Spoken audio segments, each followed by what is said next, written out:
You! Sir! Thorne! Stop! You stop! Roger, what's in the wind? My sister's honour. That's what. I did not know your sister and honour were acquainted. You blackguard!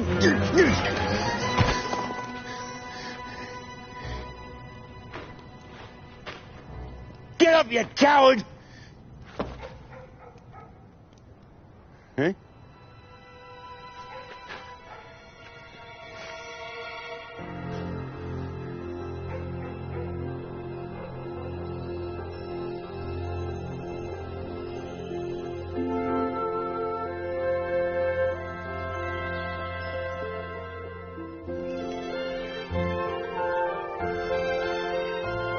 I want you, Alexandrina.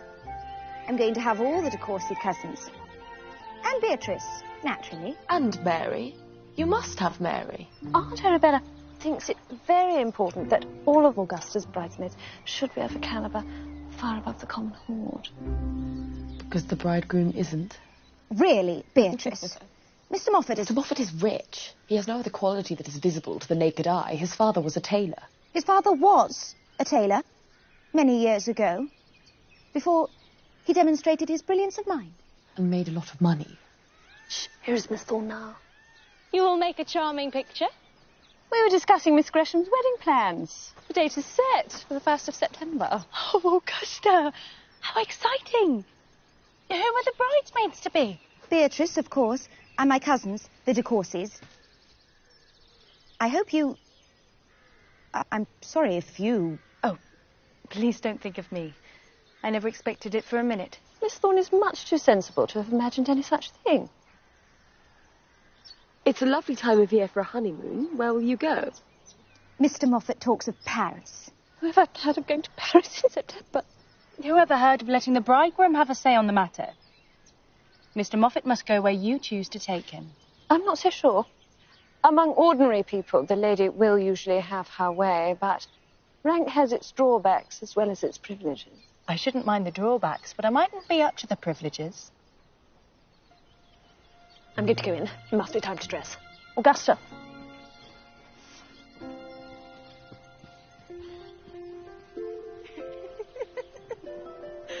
Once more I've made an enemy of the Lady Alexandrina de Courcy. Well, it's sad you won't be a bridesmaid. What did Lady Alexandrina mean? That I was too sensible to have imagined it. Why shouldn't I imagine it? There you are, Mamma. You've missed Augusta's talk of wedding plans. Mary, I'm afraid it's time for you to run along. Beatrice must get changed. Of course, Lady Arabella. I only looked in on my way home. Just give my regards to the good doctor.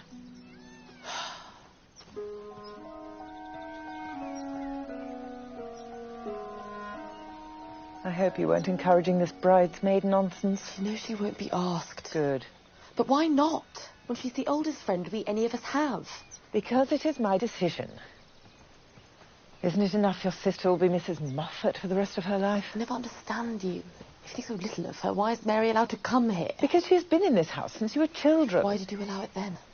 These things matter less with children. And your father is fond of Dr. Thorne.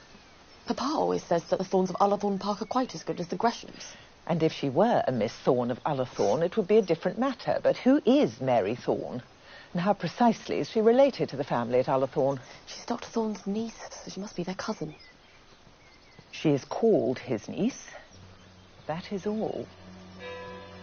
And there's the dressing gong. Come along.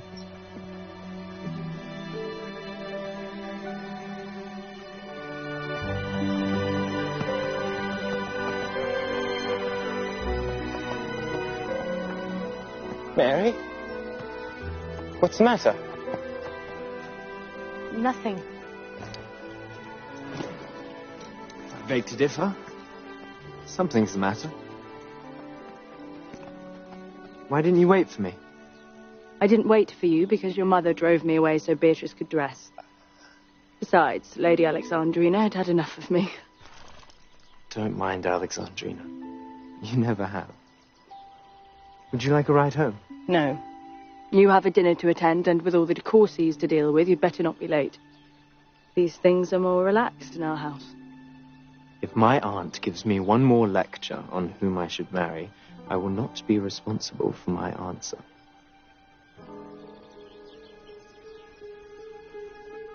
Oh, yes, you will.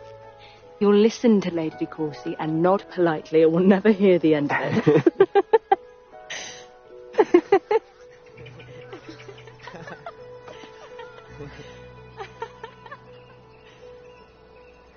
But it seems very hard when we both know whom I should marry. What do you mean? I should marry you, of course. Much more of that, and I'll make you call me Miss Thorne. And if you say one more word, I won't be at your party tomorrow night. Now hurry in, or you will be late and I'll be blamed. You know I'm serious. I know you're young. I'm older than you. But I'm a woman.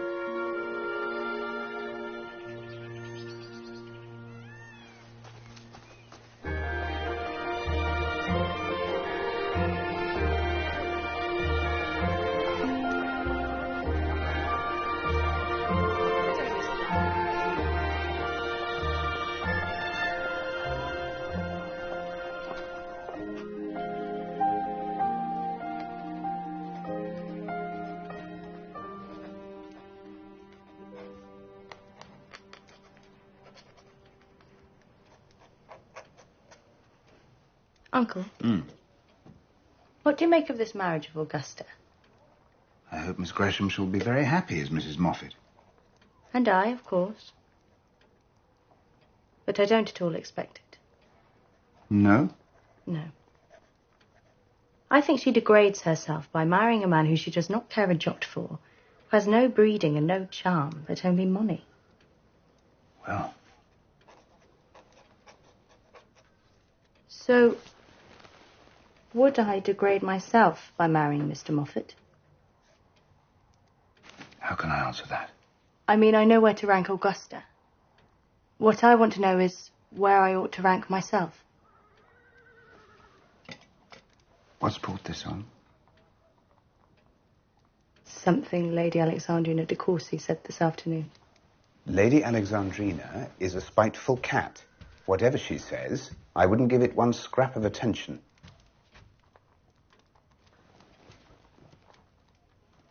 Be honest with me, Uncle.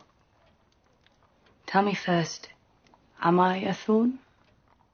Am I, in truth, your niece? You are indeed my niece, the child of my late brother Henry, that I can swear to. But Mary, I would spare you this if you'd let me. I've already been spared for many long years. Too many. Very well, if you're determined. So be it.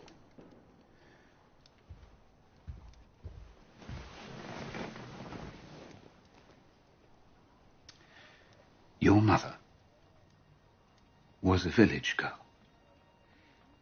And as you've already guessed, she was not my brother's wife.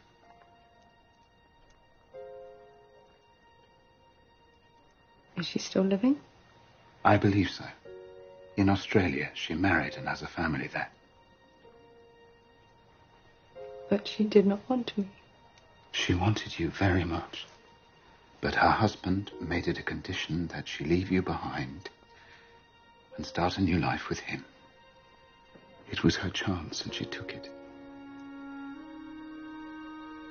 My father did not want me either. We'll never know. He died before your birth. Your mother came to me with her dilemma, and I offered you a home. But that's wrong. It's you that have made a home for me. For 20 happy years.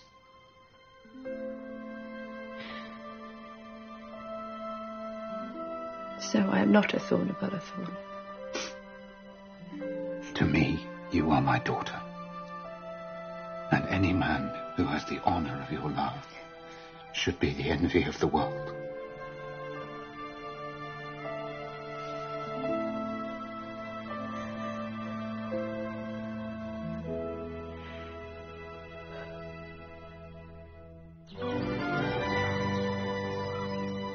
Mama, I suppose you know what flirting is. There's nothing very terrible in it that I could see. Have you noticed this flirting before now? Frank and Mary have always been very close. You know that. Maybe. But being close at 12 is a very different thing from being close at 20. Anyway, I thought you should know. Quite right, my dear. Honesty is the grounding of a healthy life. Now, Mr. Moffat is not yet down. Go back to your room, wait a few minutes, and then make an entrance.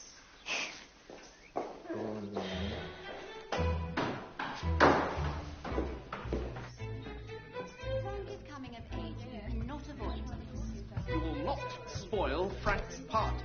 It is your responsibility to ensure the future of the estate. How can I order Frank to do anything when it is my folly that is the cause of our discomfort? I'll speak to him. And what good will that do? You have already spoken to him many times. Really, Mr. Gresham?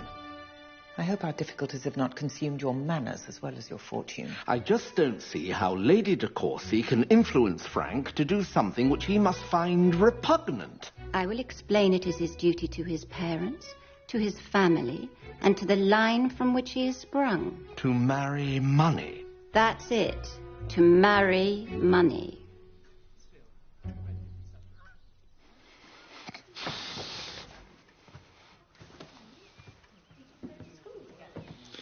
When I was a child, my father owned everything you could see from this window. King's Hill is gone and Whitehaven. And that ridge to the right forms part of the Boxhall Hill estate. Which you sold to the railway man. Which I sold to Sir Roger Scatcherd, yes. I thought it would fund me for 30 years or more. 10 years later and every penny is gone. I do hope Mr. Gresham doesn't imagine we can come to his aid. No, indeed. Mr. Moffat. Ah, Mr. Moffat. I do not think you've met my brother, Lord de Courcy. Good afternoon. How do you do? And Lady de Courcy, may I present Mr. Moffat? Here comes the lover, sighing like furnace, with a woeful ballad made to his mistress' eyebrow. I'm sorry? The lover, from Shakespeare's 7 Ages of Man. Why would he write about her eyebrow? I understand you are to be elected for the seat, including Courcy Castle. Well, I am to stand for election. It is not quite the same. Then you must stay while you are canvassing. We will invite Augusta and Frank and make up a party to support your efforts. Me? Come to stay at Courcy Castle? Yes. We should be delighted. I do hope there is a great deal of money involved. There is, but they're demanding a crippling settlement from us. If he is as rich as you say, pay it. Think of it as an investment. And I will speak to Frank after dinner.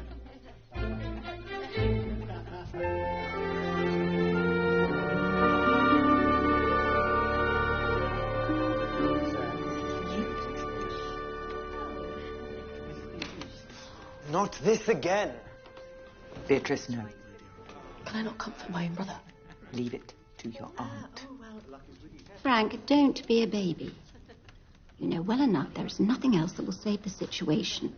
Except for me to marry money. And how is that to be brought about? Have you heard of Miss Dunstable? Isn't she the American whose father sold oil of Lebanon? Oh, he sold so very much of it. Her fortune is immense. I suppose it must be. Why is she in England? The very point. Why would she be in England if not to find a husband?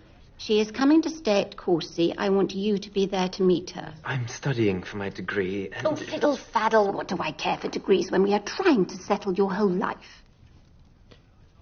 How old is she? What difference does that make? 30? Perhaps. Or 35. 30 or 35? I will not remind you of the beggar's power of choice. I will come to Courcy, Aunt. But I can promise nothing more than that. Your turn, Mum. Well done, Augusta. I do not see how it could be achieved without great awkwardness. We cannot allow a little awkwardness to put our only son in peril. But the children are devoted to Mary. I'm very fond of her myself. Frank is too fond of her. Too fond for our own good if he is to marry a fortune. Do you deny it? Tell Dr. Thorne to keep Mary away from Greshamsbury until Frank finds a wife. That is all. You overlook one thing. Sir Roger Scatcherd has made Dr. Thorne his man of business, certainly where my debts are concerned. Thorne has negotiated terms for me that I would not get anywhere else in the county. And is that a reason to throw away your son? You are not being reasonable. Oh, of course not. When did you ever think me reasonable? I see I shall have to unravel the damage you have made, but then again, why not? I'm quite used to it.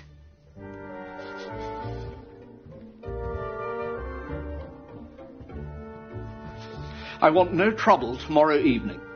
You will not spoil Frank's party.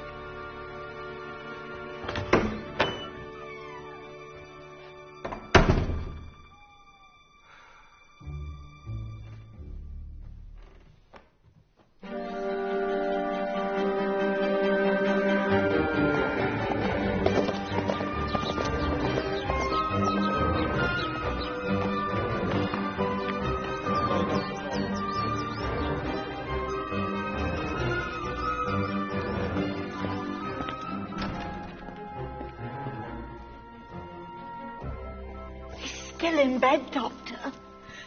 There's something not right about his legs. And the drinking? He's got that Winterbones with him, writing and doing his business. Oh, please send him away. If I send Winterbones away, will you keep the drink away? That's not all. They came to ask him to run for election. Who came? The local Liberals, I suppose. They think Sir Roger is a big man and might catch the fancy of the town. He is a big man. Too big for such tomfoolery.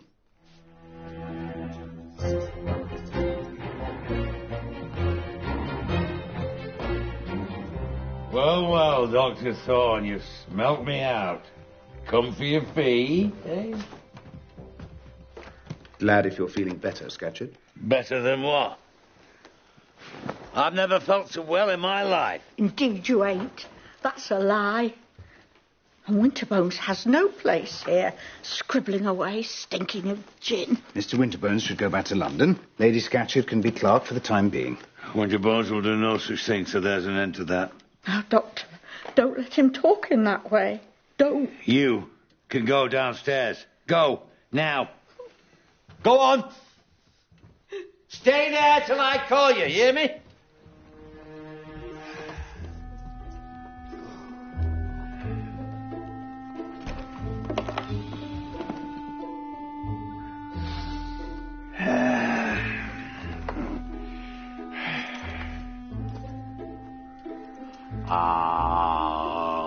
Wearing my other hat for a moment, Mr. Gresham asked for another loan on the Greshamsbury estate.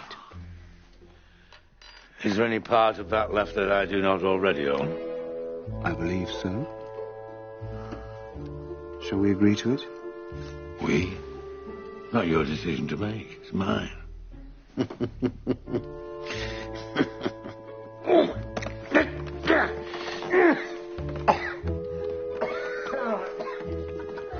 You must do without the stimulus of drink. Who says I drink? Eh? Now, what's this nonsense I hear about you electioneering? They want me to stand against the Gresham's candidate, Mr. Moffat. Your system couldn't stand it. Yeah, well, I dare say that's true, but what gives you the right to lecture me, eh? I mean, what have you ever done that I should listen? I've not made my mark in public life. I've built no railways. I have neither fortune or title, but I have some skill in saving lives. Of course, if you've lost confidence... I've got no confidence in you.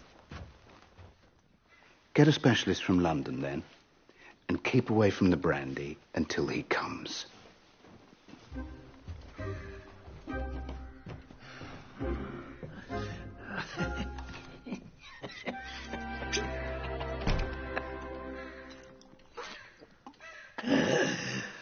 Winterbones!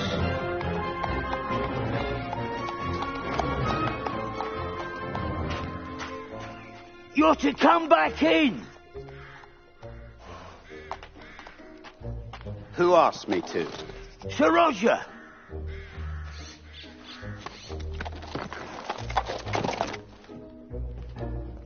Why did you bring me back up here? To tell you I've made a will. You already have a will, and I'm an executor. You were one of 2 executors. Now, you will be alone. Are the provisions the same for Lady Scatcherd and Louis? Not quite. My wife will be looked after, but this house, the Greshamsbury mortgages, the shares, the money will all go to Louis Philippe. What, all of it? And as it is, Louis Philippe can have Greshamsbury if he chose to call in the loans. And what would the great Lady Arabella do if he did?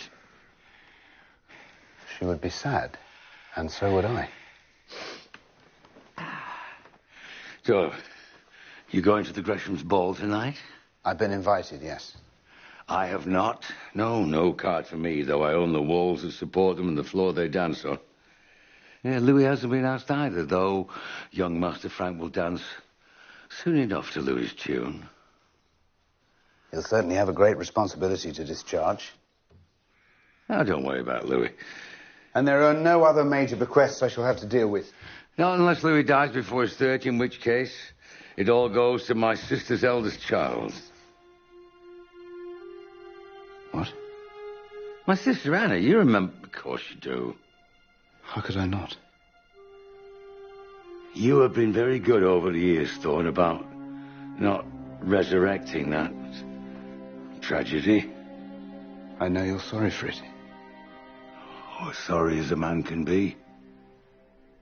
But say again, her eldest child. Be more specific. Do you mean her eldest son?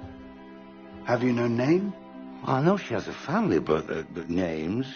Boys, the girls, ages, they're all lost to me. If it is a girl, so much the better. And if it is, I would hope that you would appear of a concern about her husband. How have you described them? The eldest child of my sister's body.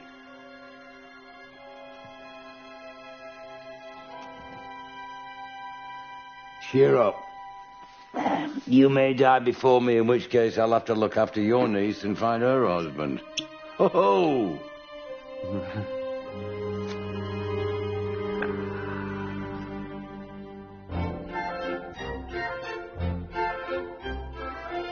The Reverend Mr. Oriel and Miss Patience Oriel.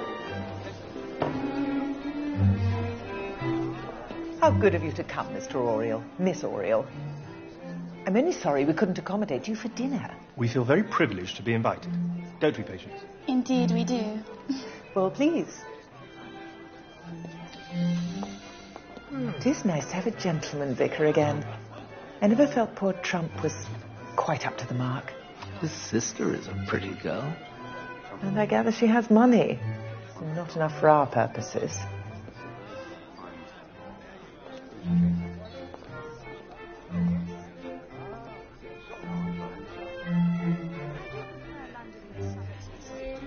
A nice-ish looking nag your father got you this morning. I was taking a look at him before dinner. He's a monsoon, isn't he? Indeed he is. Do you remember Lady Arabella's nephew, Lord Porlock? My lord, I haven't seen you since you were a boy. Well, it was a good 10 years ago. Where's Mary? She's outside. Excuse me.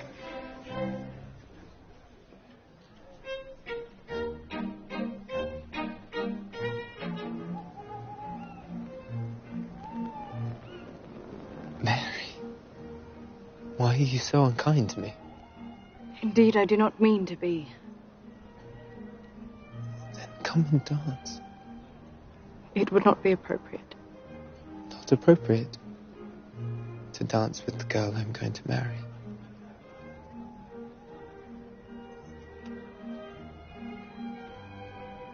Let go of me. Please. I will let you go. I will never ask you to marry me again. If you say here and now you do not love me. Frank? Mamma's looking for you. You're to open the ball. Good. You shall open it with him, unless Mr. Moffat would object. So what if he did? But Frank won't want to dance with me. No, I want to dance with... Has Miss Oriel arrived? I believe so. Then ask her to dance. You can't object to that. Not when she's so pretty. Come along, Frank.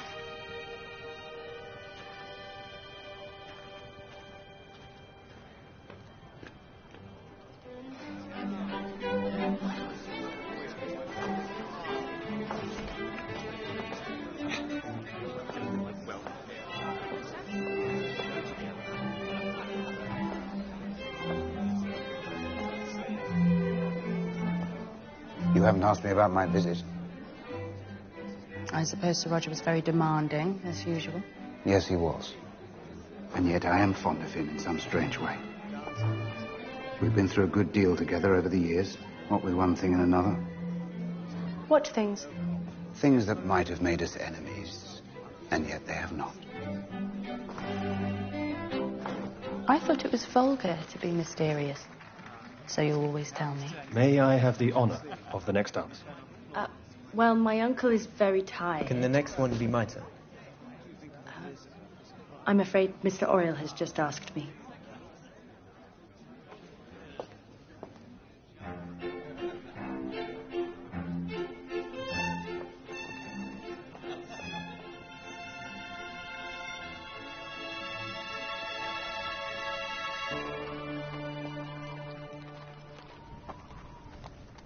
Do you ever wish we had money? Only so you wouldn't have to tire yourself out by going to places like Vauxhall Hill. Ah, is that all you want? I wouldn't mind a bonnet, like the one Patience Oriel wore in church. Do you care about bonnets? Why shouldn't I?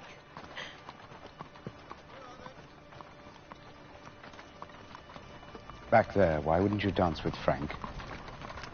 How could I accept him when Mr. Oriel had asked first? Was that the only time he asked you? In the whole evening? Uncle, you have told me yourself I'm not worthy of Mr. Gresham. I've told you no such thing. You confused me with the Lady Arabella. I see. And if you were Lady Arabella, would you be pleased for your only son and heir to marry a nameless Don't bastard? say that word. Not to me. Very well. But you will agree it is harsh to criticise her ladyship for what you would feel yourself.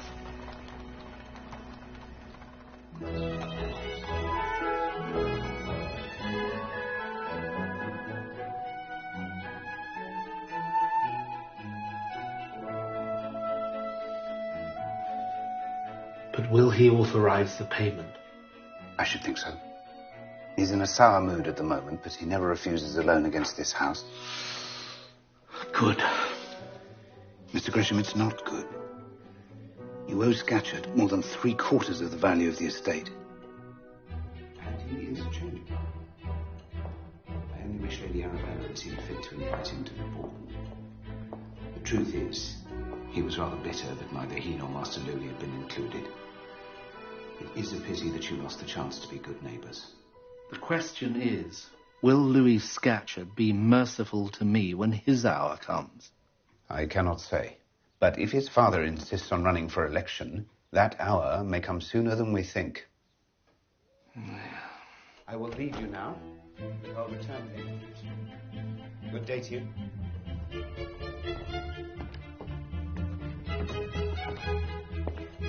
Dr. Thorne. Lady Arabella, good afternoon. Won't you come in here a moment?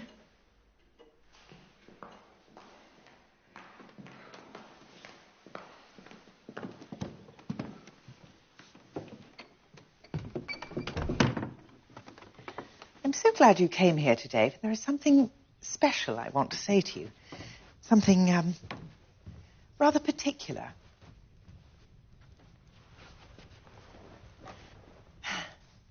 You know what respect and esteem and real affection we all have for you, and for Mary also.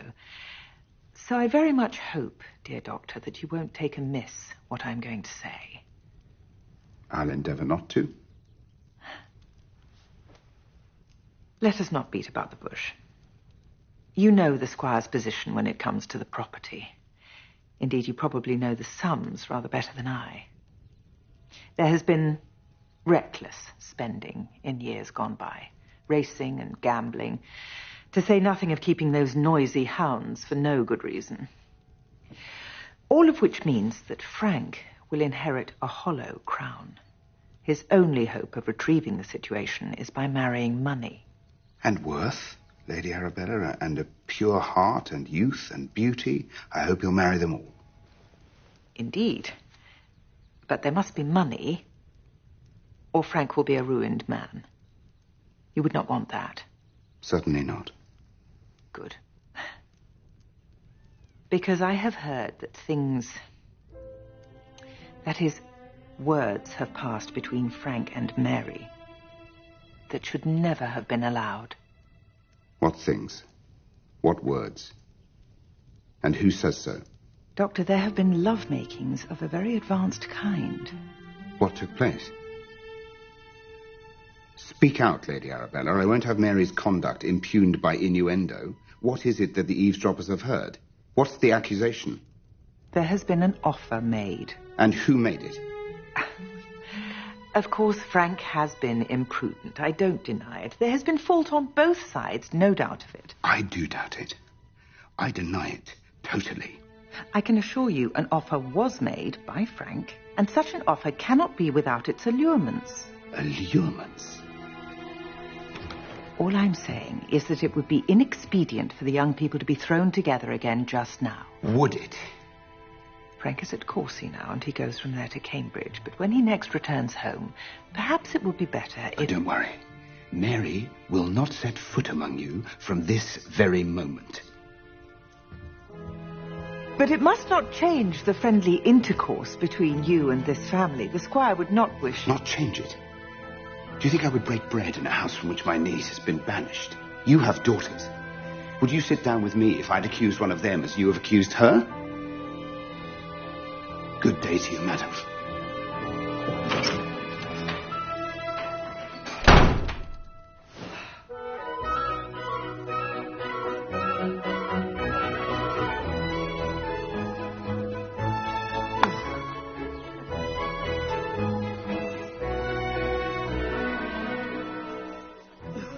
Who is that man with Moffat? His agent, Mr. Cossett.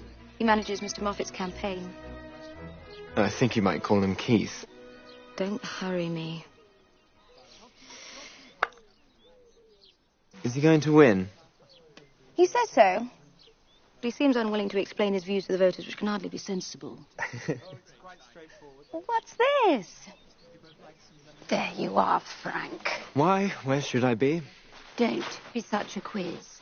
Now, here is Miss Dunstable. She's only just arrived. I shall introduce her, and later you may take her into dinner. Should I propose tonight? Behave. May I present my nephew, Mr. Gresham? Frank, Miss Dunstable.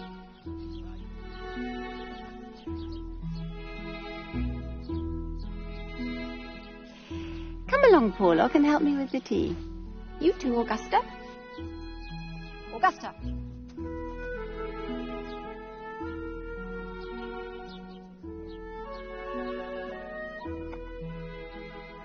I hope you're not tired by your journey. Tired? Why, in May we came from Rome to Paris without once sleeping in a bed. We were tipped out of the sledge 3 times coming over the Simplon Pass. I dare say I can manage a train journey from London. I dare say you can. Besides, I'm looking forward to discovering my lovers here. Your lovers? Oh, I always have some lovers in pursuit at a large house party. Before I leave, I shall receive 3 proposals at least. Unless I'm mistaken, Lord Porlock is already boiling up to make one of them. Does it surprise you? Not in the least. Do you think me so very fair? Of course.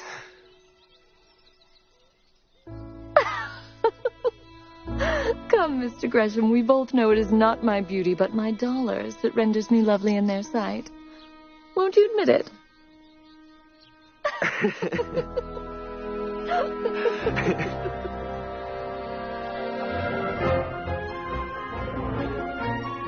You've heard he's agreed to run against that Mr. Moffat at the Barchester election. Mr. Gresham told me of the plan. When I was last here, Sir Roger thought it was as mad a plan as I did. He wants to put the Greshams' noses out, though I don't know why. Yeah, it's insanity, and I've said as much. He could not find the energy to stand upright at the hustings. He means to do it, though. You see the family at Greshamsbury, do you not, Doctor? Often. How's Master Frank?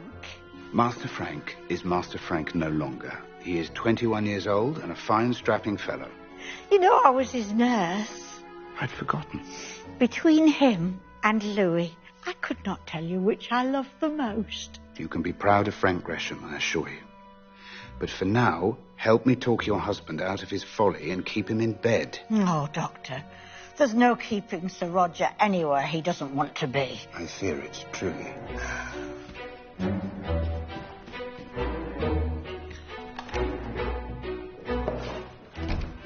What's this I hear about you standing for election? I thought we'd agreed it was out of the question. Oh, you mean you don't think I can win? I think you may very well win against Mr. Moffat, but if you do, it may be at the cost of your own life.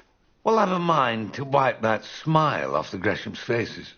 They don't smile very much these days, I can assure you. To what do I owe this free visit? It's about your will. Well, go on. Your will specifies that your second heir is your sister's eldest child. Only if Louis dies before he's 30, which he will not. I'm sure. But the point is, I know your sister's eldest child. What? You remember my late brother? I remember him till my dying day. Then you must also know that your sister's eldest child was his child too. But that baby died. No. She did not. Anna came to me in prison before she went to Australia and told me that child was dead. Your sister wished to sever any connection between her daughter and you or anyone else so that the girl could grow up in peace and no one know her true identity. But now, I would not have you make her your heir unintentionally, so I thought it right to tell you. Do you see her? I do. And does your other niece, Mary, know of her cousin? I don't trumpet it abroad, but Mary knows your sister's daughter well, better than I do. And is my niece a good girl? She's an excellent person in every way. So when can you bring her to meet me? Well, she's very busy. Oh, she's a servant girl, is she? Not exactly, but she does work hard. Well, I must meet her. I must make peace with my past. I cannot promise it. You cannot stop me, Thorne. Now I know that she's alive. I will find her, and I will tell her who I am. That's my right. Scatcherd, I'm not your wretched wife. I say you have no rights over that young woman, and I will not be bullied into acquiescence.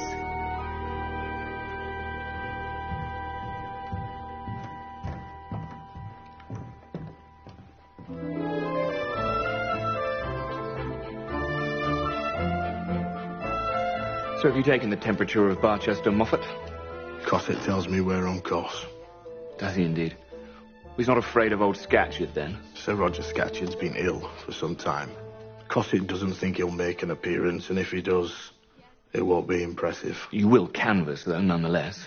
Oh, yes. Cosset's confident he has good canvases. Should have asked Mr. Gresham. He seems to be better than any of us at canvassing. I would not mind Miss Dunstable's vote, you may be sure. Why? Does she have property in Barchester? Mr. Moffat, should we take the time to talk a little of our plans? I really should work on my speech. Of course. If you need any help, Mr. Moffat, come this minute and make up a hand at whist. I hope my enthusiasm excuses my lack of skill, Lady Alexandrina. Not a bit. At your first mistake, I shall rap you on the knuckles with my fan. You have been warned. You know how Alexandrina loves to tease. It doesn't mean anything. Would you like a game of whist? I could recruit Frank. No. Don't disturb him. Leave him to his work. Why should Miss Thorne back off from you now? What has changed? My mother is quite against Mary. That is clear.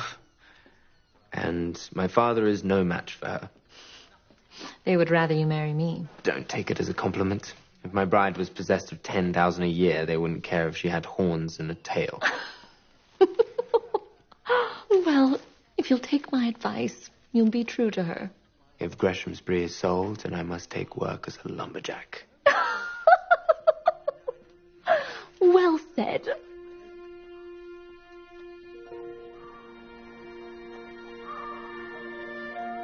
Mary, I've decided it's time that you knew everything.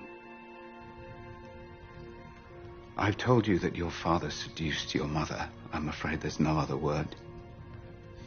When her condition could no longer be concealed, she confessed it to her brother. He was enraged on her behalf. As any decent man would be. He was decent in his way, but he was also strong and violent. And one night, when he was in drink, he came upon my brother and struck a blow that killed him.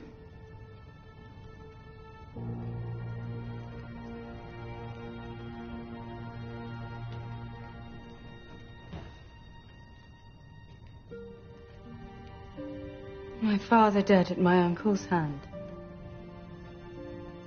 Is my birth to encompass every sin?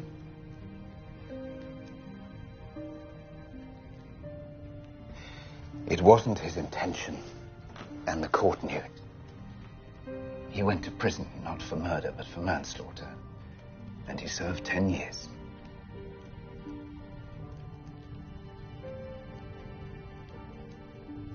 Is the man who committed the crime still alive? That's why I've chosen to tell you. I heard something about him returning to the neighborhood, and I fear it is in search of you. Do not fear it. He is my mother's brother. He has a right to know me. He could be very rough in those days. If he does contact you, please tell me at once. I will. And thank you. What for? For showing me that Lady Arabella was even more right than I knew. I am no match for Frank, and never could be.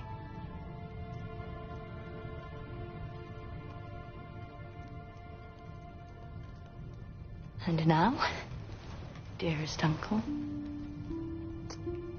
good night.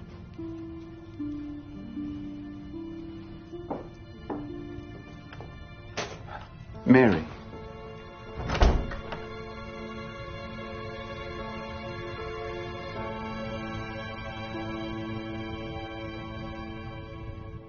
Morning, Sir Roger. Remember me? Maud Brewer. Give my regards to Lady Scatcherd. Sir Roger, please can you help me? I've got 3 kids, I'm all on my own. Fresh lavender.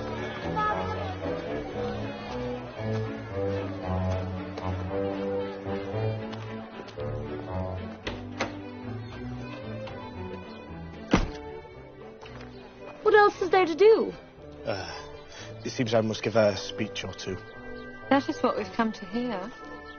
Why, look, it's Dr. Thorne. This is good of you.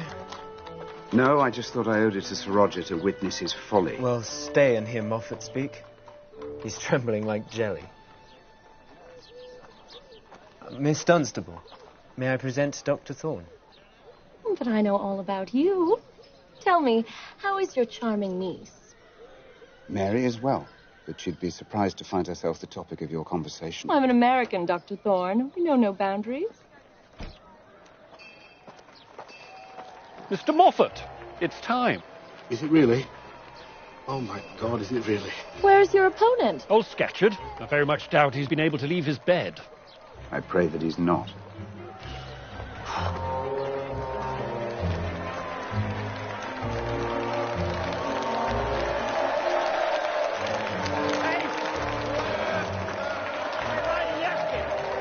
Now, this Moffat. Mr. Moffat. Hey, there he is now, look!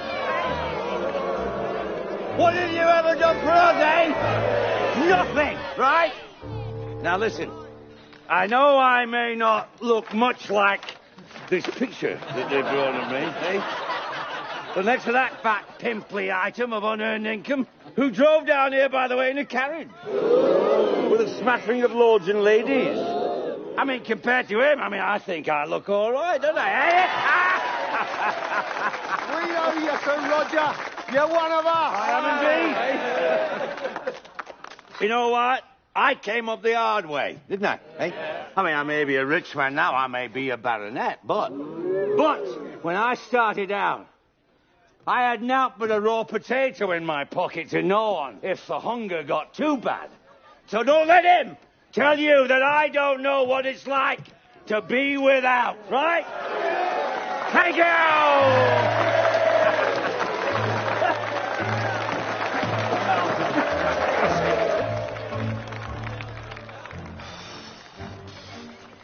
This is your moment, Mr. Moffat. It's time to deliver your speech. Good luck.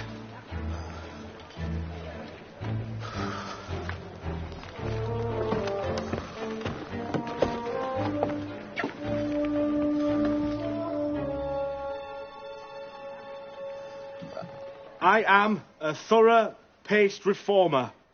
A thorough-paced reformer. Snip, we've got the point. I believe very firmly in reform. Drat your reforms, Snippy. For what nation can pride themselves more on the rights granted to their citizens? The right to chuck this. Oh, Mr. Moffat, he isn't making much of a mark.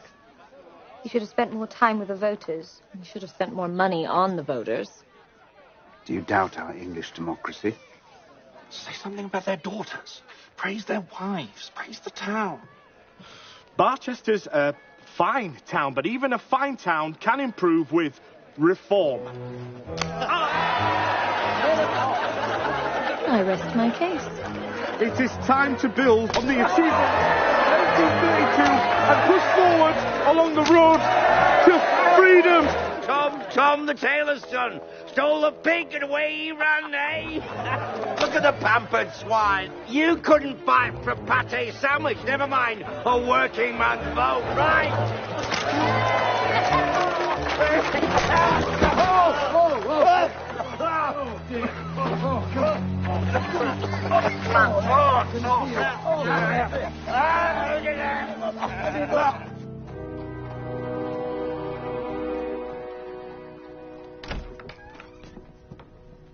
Mr. Gresham. Mr. Gresham, how nice to see you. It's nice to see you too, Mary. But I mustn't disturb you at this hour. Is your uncle at home? Not yet. He went to the election and hasn't been back since. Mary, now that I'm here, can I say how sorry I am for all this difficulty? It can't be helped, sir. But I hate to think that we've banished you. Beatrice is hardly speaking to us. I must love her for that. Is it true she's engaged to Mr. Oriel? It is. It seems quick to me, but they're very determined. You know Beatrice. I certainly do. There's a servant here from Boxall Hill, Miss Mary. He says Sir Roger's been struck down. The doctor's with him now, and he sent a list of things he needs. I'll come at once. And ask Thomas to saddle my pony. I must go. I'm in the way. Please do let me know the news of Sir Roger.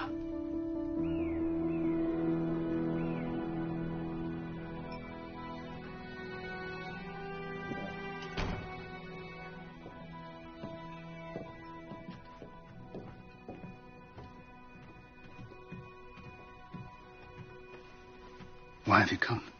I couldn't leave Lady Scatcherd to face this with no woman to lean on. She has servants. And would you like her to leave me to the servants in such a case? Here are the things you've asked for. What can I do? Bring me a kettle of hot water, a glass and a spoon.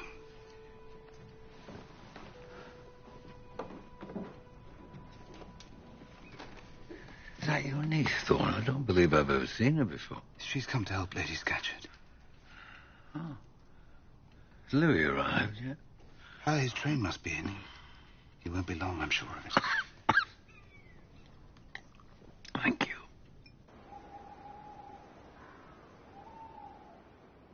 To be beaten by 4 votes seems very hard. Well, there'll be a rematch before too long. Sir Roger did not look as if he would ever make it to Parliament. Would you run again, Moffat? I think not.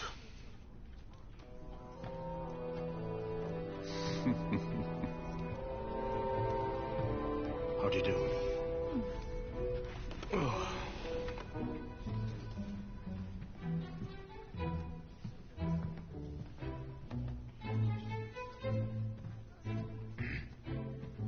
Miss Dunstable leaves in the morning. It must be tonight.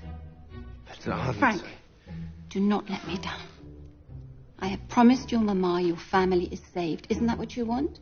Of course. Then into the breach with you. Just as soon as that tiresome young man relinquishes her. These people, they accuse us of toadying, but it seems to me they are the toadies. Oh, have I been accused of toadying? You know what I mean. Miss Gresham wishes to live well on my fortune, and her brother aims to buy back his estate with yours. That has put me in my place.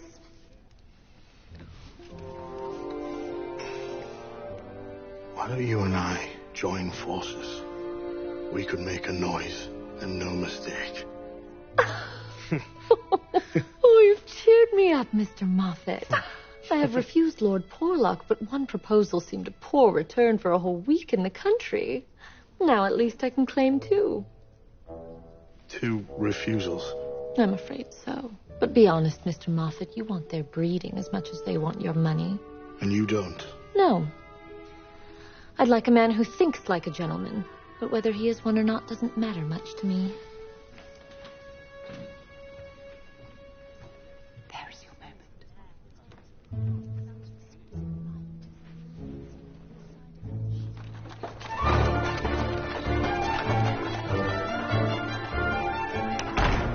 You, where are they? Upstairs, Sir Louis. In Sir Roger's room.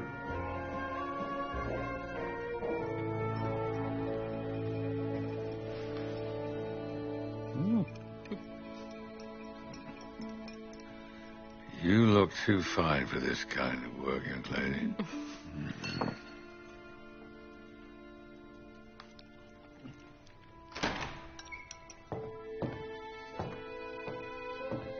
Louis! Oh, is it really you? Steady on, old girl. Yeah, don't squeeze me to death, or else you'll have no one left to keep you company. It is good of you to come. It's wonderful to see you. I say, that was pretty scrappy, Governor. Wouldn't you rather have something stronger? I would, Louis, boy.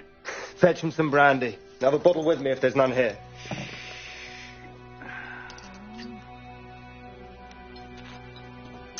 What difference can it make now, eh?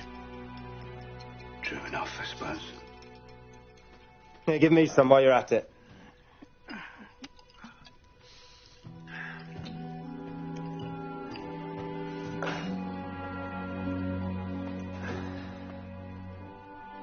Nursing standards gone up.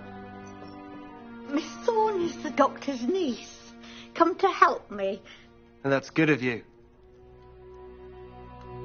Now, can you stay? Very well. If I'm not in the way. I doubt you could ever be in the way.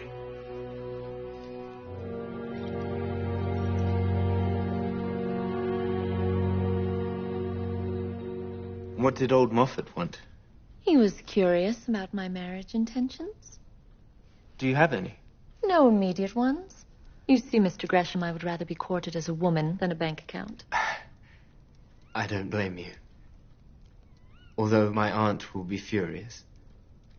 She's set on our union. She thinks I'm proposing now.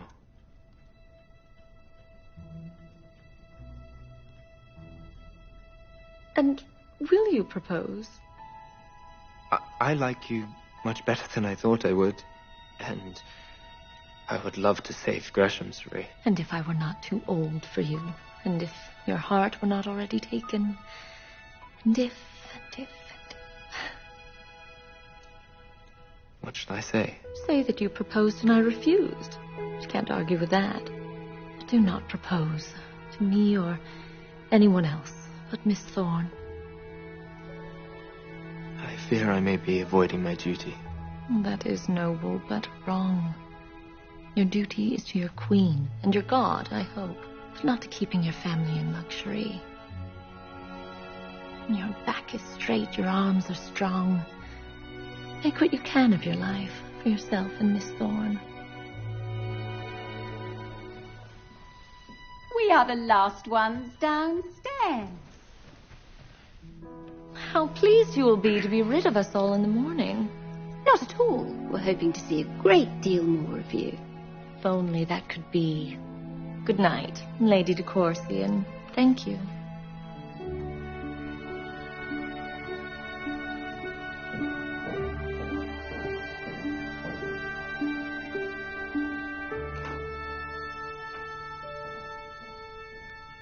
What did she mean? Only that Greshamsbury will not be saved by the gold from the oil of Lebanon.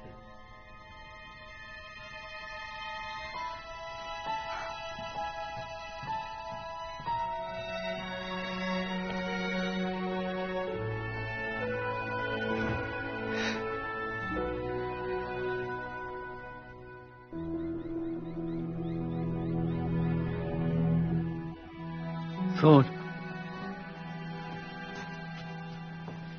Can I help you, Scatcherd? You know what I told you about the will? I do. And it troubles me that you've not altered it if you've done something you don't want to do. I have altered it. I've added a letter, what you call a codicil.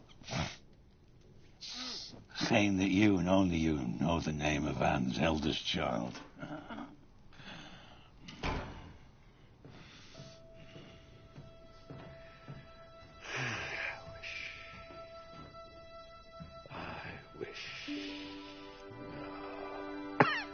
Never mind. What? What do you wish? All that I could have met her once before I died, that is all. The innocent girl that I made fatherless.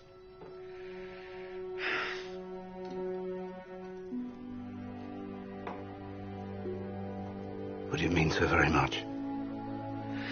I think it would give me the strength to help me face what's coming and go on my way without regret. Very well, I will grant your wish. What? She's there. In the firelight. Mary Thorne. That is the daughter of Anne Scatcherd. What? This is the truth? Miss Thorne?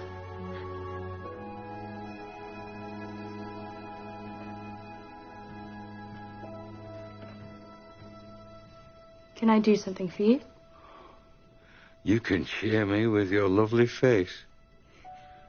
And so you have done. If only every patient could be mended so easily.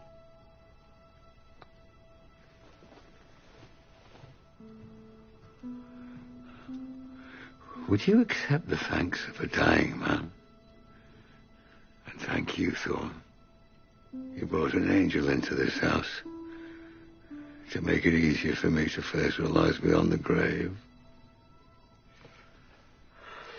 Go to sleep now, Scatcherd.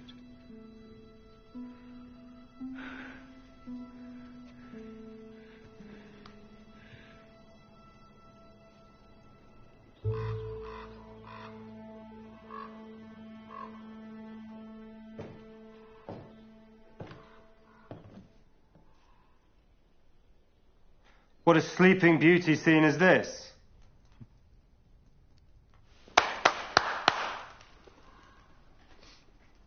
How's the governor?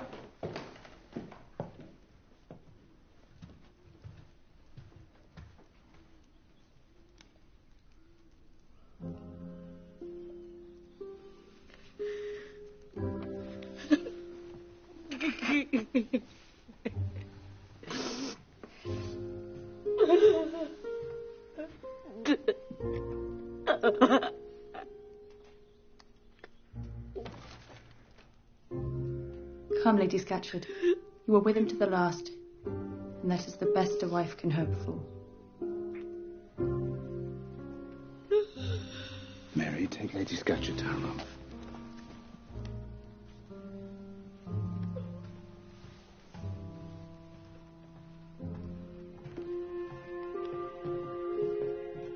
Sir Louis, although you are now the Baronet, your father spoke of you to me and has left you under my charge.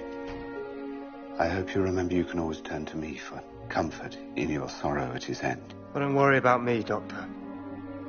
I've lived my whole life in the shadow of a great tree, and now that tree has fallen. Maybe it's my time in the sun at last. Can you stay here for your mother? Certainly not. I'll go to London from the funeral. You may send whatever money is due to me there.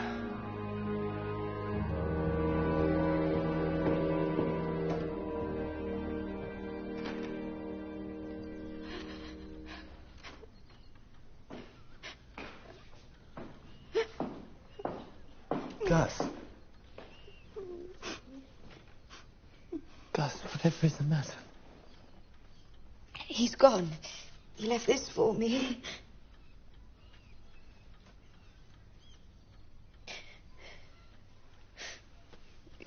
The very devil. How dare he say you did not love him? Did you love him? Well, whether I did or not, it isn't very gentlemanly to say so. Gentlemanly? There is nothing gentlemanly about him.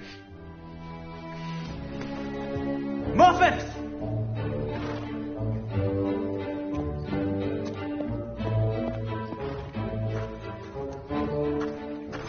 Where's that devil, Moffat? He left straight after breakfast. Take my advice and let him go. She's better off without him.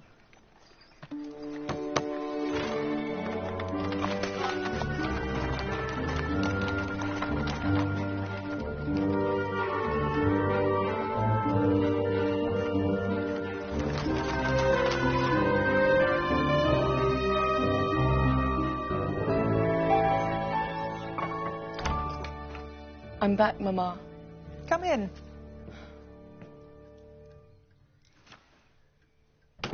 Did you have a nice time at the Orioles, my dear? Caleb came in and we all had tea. Ah. You may call him Caleb to us. And of course when you're on your own together.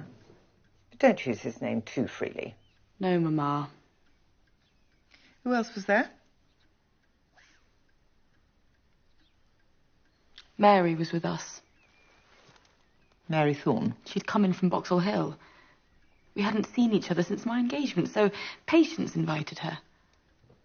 Patience Oriel may ask whom she wishes to the rectory, but you must support your brother. Surely when I'm Mrs. Oriel... When you are married, you may do as you wish, but you are not married yet. Did she talk of Frank? Yes. Does he write to her? No, he does not. Nor she to him. You're wrong, Mary, Mama. I'm going up to change.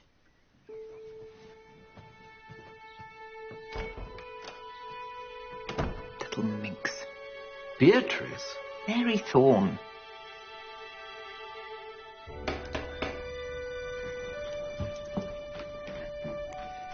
Oh, good afternoon, Lady Arabella. Is Dr. Thorne at home? Yes, he is. I'll show you through.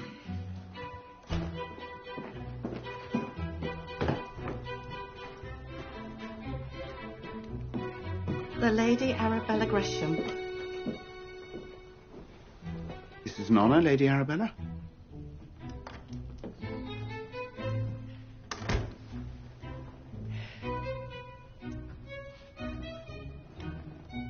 You're aware that Mary was this afternoon having tea with Beatrice and Miss Oriel. I don't believe I've congratulated you on Beatrice's engagement. I say I must take you into my confidence, Dr. Thorne. You know very well how I worry about Frank. You are his mother. And we have all, with your assistance, contrived to separate him from dear Mary. With my assistance? I've given no such assistance, nor will I. Well, in sending her to stay with Lady Scatcherd, you agreed it were better they were kept apart. I did not agree. All I'm saying is that I must do my duty by my own children. Of course you must. And therefore I have called to say that I think it imprudent for Beatrice and Mary to spend time together. You expect me now to disapprove of Mary's friendship with Beatrice? I'm very fond of Beatrice. I like their friendship. I'm glad of it. Suppose it should lead to renewed familiarity between Frank and Mary.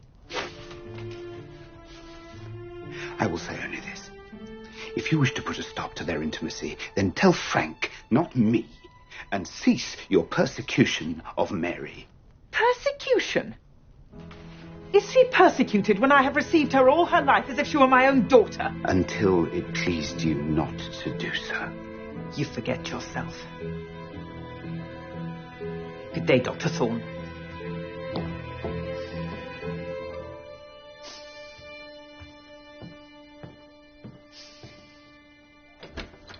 Good day, Lady Arabella.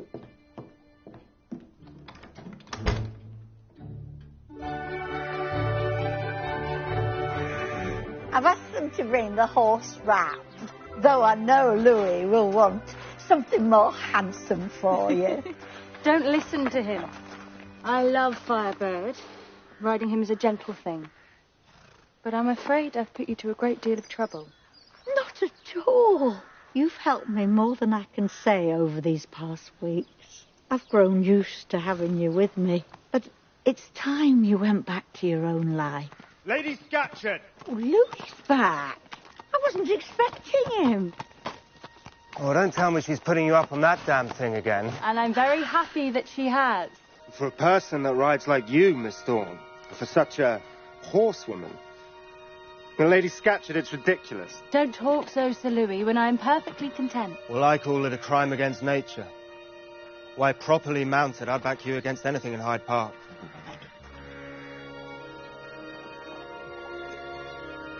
Joe, this is Jonah, my new man.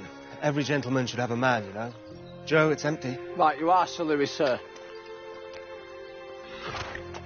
I'm sorry, I can't seem to keep this steed still around your sorry excuse for a horse. You mustn't abuse my pet. But please, give your horse its head. A damn shame.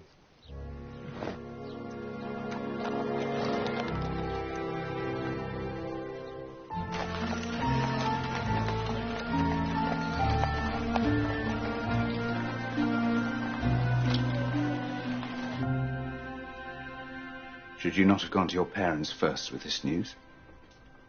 No, because I believe it rests with you as to what I tell them. Surely not. Mary's owed a word on the matter, and so are they, but I've no part to play. Would you object to me as a suitor? Frank, you must consider carefully. You are a fine fellow, and any young woman would be lucky to have you. Well, then.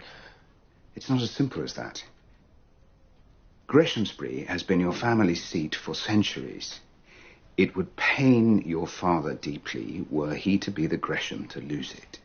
You would have me follow my aunt's advice and marry Miss Dunstable? Not if you don't care for her. As a matter of fact, I like her very much. But as a friend... Not her, then. Believe me, it costs me nothing to disagree with Lady de Courcy on any given topic. Do you object to me personally? I would be proud to call you nephew, but I beg you, consider your parents and what it means to them. I'm too far in, Doctor. My mother asked me not to see Mary, and I've kept to that, but it has altered nothing. Well, before you speak out, there is something you should know. It will not change my mind. Possibly not, but you should know it all the same. You've always heard that Mary is my niece, and so she is, my brother's daughter, but not quite according to the laws that normally govern these things. Go on. Forgive me, it's hard to go on. For when I do, I think I must destroy the happiness of one I love more than my own life. Well, surely the truth can't be so very bad, sir. It's bad enough, by heaven.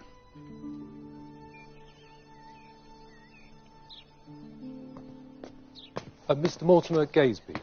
Dawson, would you please send word to Mr. Gresham?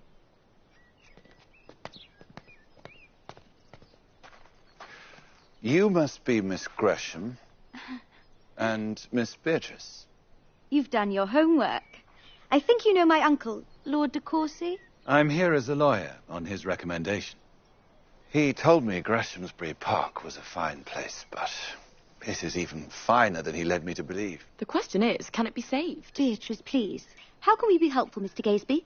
Shall I show you around the gardens while we wait for Papa? Would that be useful? Nothing could be more so. Good. Beatrice will tell him what we're up to. Certainly will. Shall we go? Lord de Courcy thinks I may be helpful. Poor Papa will be grateful for any help he can get. Lady Scatcherd. You've caught me unprepared, Doctor. Let me see what I can offer you. Stay where you are. I had a message from your son. How is he? If he's still drinking too much, you must exert your influence. No, Doctor. You have more say with him than I. And Miss Thorne, more than either of us. You cut a fine figure, Miss Thorne. I hope that means you'll be kinder about my trusty steed. It's true I'm a good judge of horseflesh. Nobody knows more about it than I. I believe you. Nobody knows more about women, either. You will make me blush, Sir Louis. Mary is a wonderful influence. But? I think she should go home. It's time.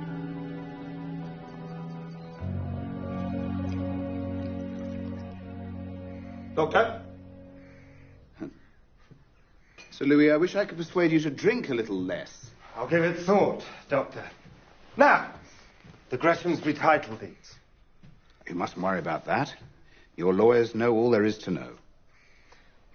That's what my lawyers tell me that brings me here. See, I gather I have more than £90,000 tied up in the Greshamsbury estate. Something of that kind. The estate is a fine one. There's no risk. What if I need the money? But you don't. Well, everyone needs money, Doctor. You shall control everything in a short while, Sir Louis, and until then, I shall see that you are amply provided for. And if I've a mind to live there? Perhaps, but I should have thought it rather large for a bachelor. Should you indeed?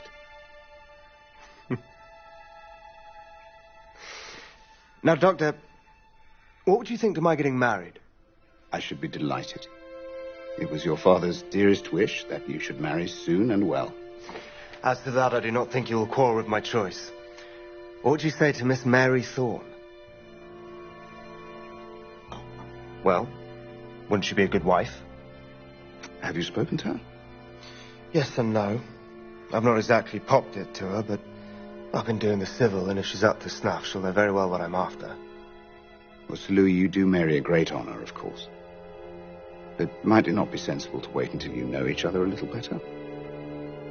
But you don't disapprove? I disapprove only of hasty choices, whether we talk of Greshamsbury or my niece. I know my advice is only binding on you for a little while longer, but I urge it just the same.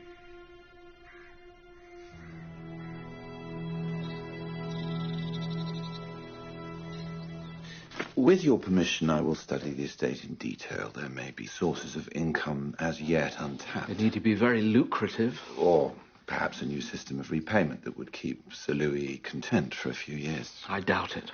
I believe his man of business is an honourable fellow and will... It's a matter of opinion.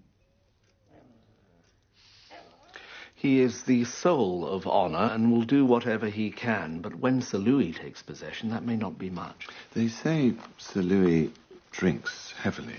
Not heavily enough. Sir Louis is a strong man, Mr. Gaisby. He may drink too much, but he's not going anywhere. Still, We may have room for manoeuvre. Frank, what are you doing here? I didn't expect to see you before the end of term. I have some business to discuss with you, but it can wait. No need. With your permission, Lady Arabella, I will rejoin you the day after tomorrow. We'll be delighted to see you. I should have introduced you. Mr. Gaesby has come to advise us. As to whether there is any way to rescue the estate. Are you leaving, Mr. Gaesby? Have they ordered you a carriage? I think I'll walk. It's a nice day, and the country air is very sweet after the soot of London. You make me quite envious. I would ask you to accompany me if it were not impertinent. I should like to learn more about Greshamsbury. I'll come if it will be useful. Will you wait while I fetch a coat? Of course.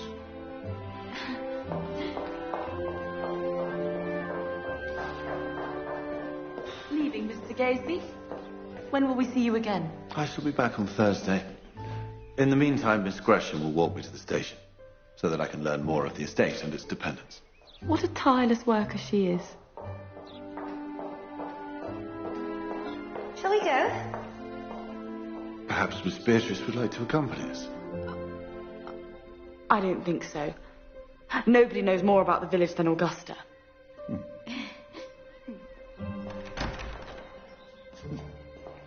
Thank you. Good day.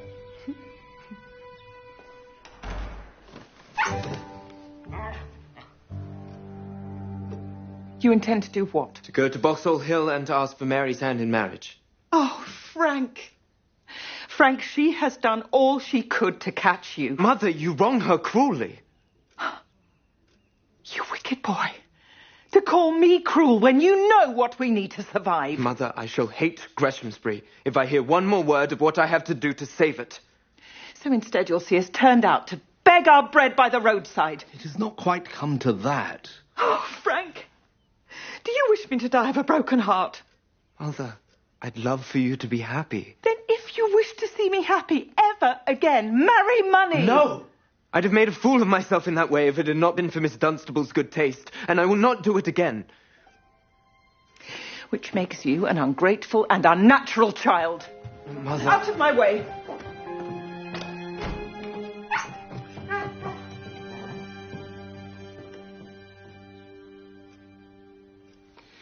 This is not sensible, Frank.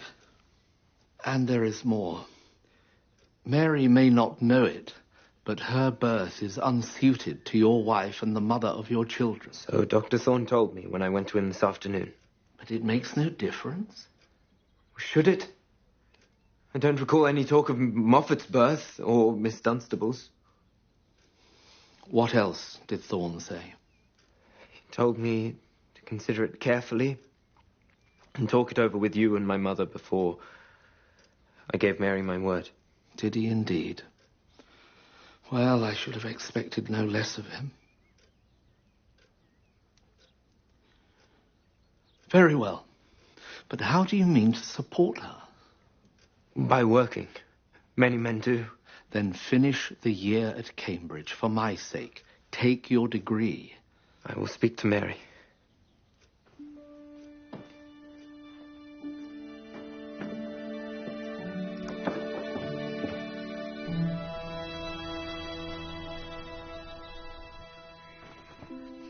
I can manage this, my dear. I like to help. It must be hard for you, but these clothes will be a blessing to some poor families. What are you doing in my room? We're sorting your late father's clothes to give to the poor. Burn them for all I care. You don't mean that. I mean everything I say. Just as I mean for you to go and let Miss Thorne and I have a moment together. But, Sir Louis, Go, please, Lady Scatcherd.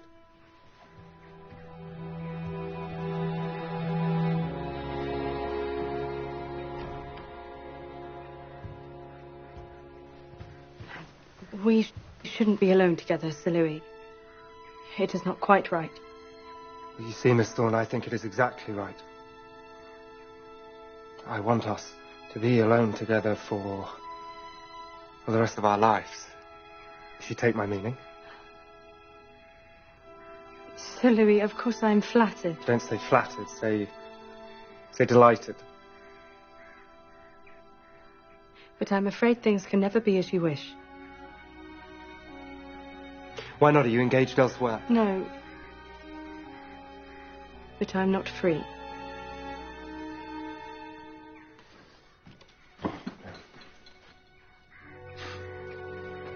You have led me on, Miss Thorne. You have led me on most wickedly.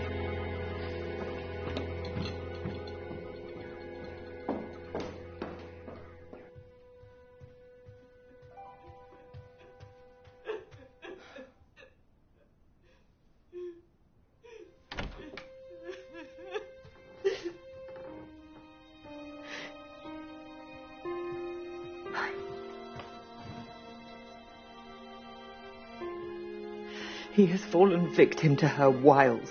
What is the point of talking like that, Mamma? You think everything is lost, then?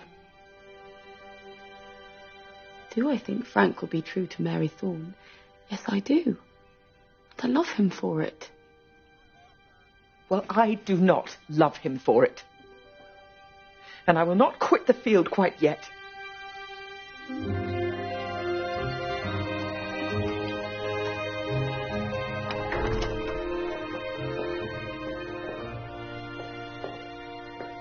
Master Frank! Master Frank! Oh! Let me kiss your naughty little face. Oh, you're a sight for sore eyes, you are. And Lord knows, my eyes have been sore since I last saw you. Oh! Oh! What would they say? You forget I'm a man now. Not to me, Master Frank. You may think what you like. You will always be my little Master Frank. Lady Scatcherd, you forget yourself. Let Mr. Gresham breathe. You know I nursed Master Frank when he was a boy, Louis. I seem to recall something of the sort, but you are Lady Scatcherd now.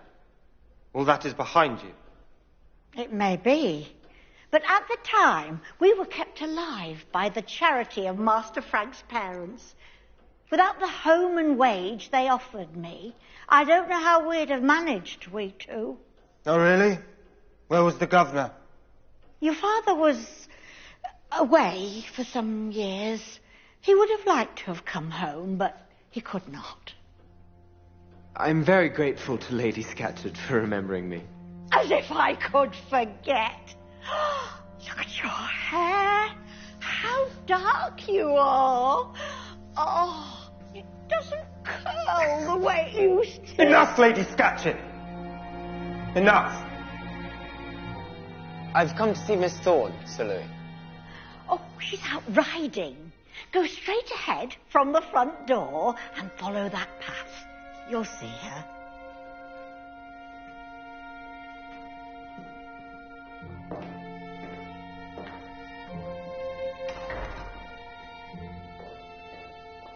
What does he want with her?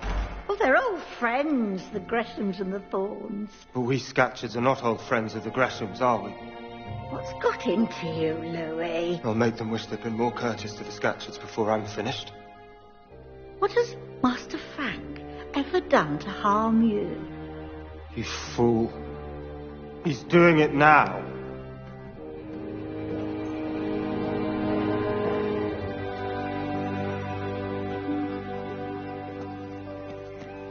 Mr. Gresham.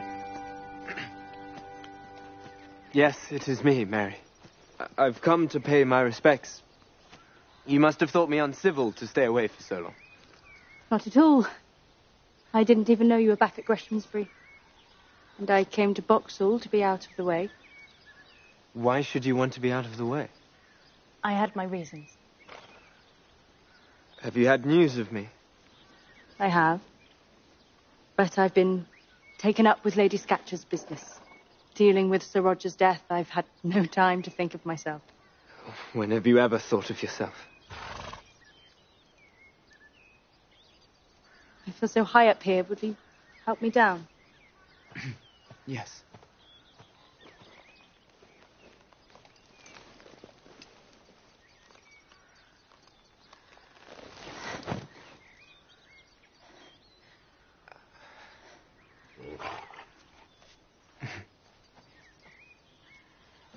Mary, do you remember when we were last together? I remember you were very foolish. Then I've come to repeat my folly. For all the months we've been apart, nothing has altered me. Mr. Gresham, there are many reasons why I'm not worthy of you.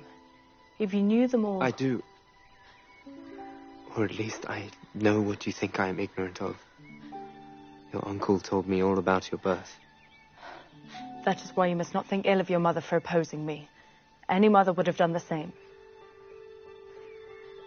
Mary, if you'll tell me that I'm nothing to you, then I'll go away. And I'll leave you in peace, and my mother can be easy. Just say the words. You do not love me.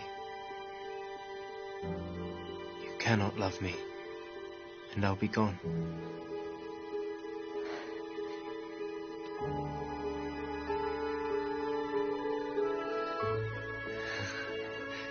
Then, Mary, darling Mary, will you please be my own wife? For the truth of it is simple. I love you with my whole heart. Oh, Frank.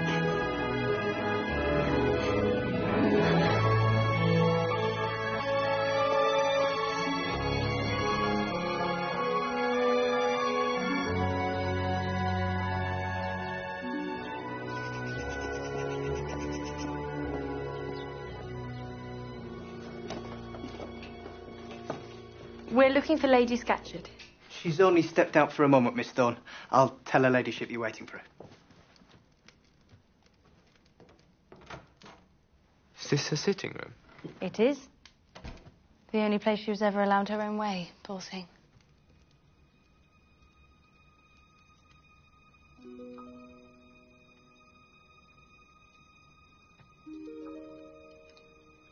Now, when you break the news to your father, you must also tell him that you will take your degree, whatever happens. You thought you would say that? Mr. Gresham and I are old friends. We always understand each other.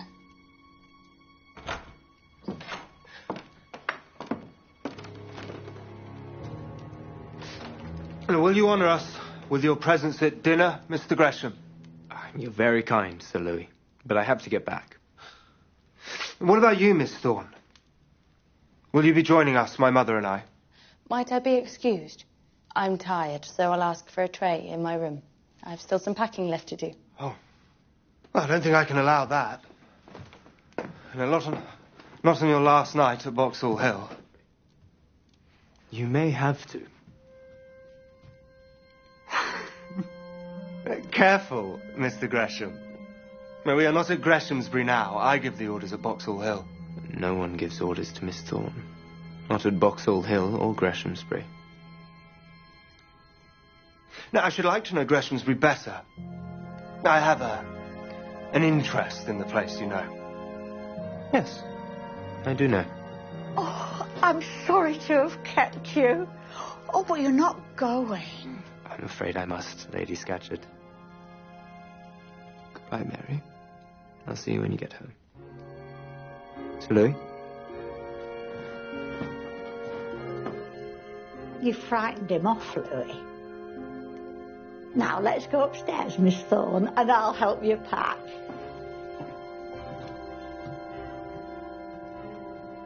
He'll be a lot less cocky when you boot him out, Sir Louis. When he's left on the roadside outside his own gates begging for a bit of crust. You're right, Joe. He'll be much less cocky then.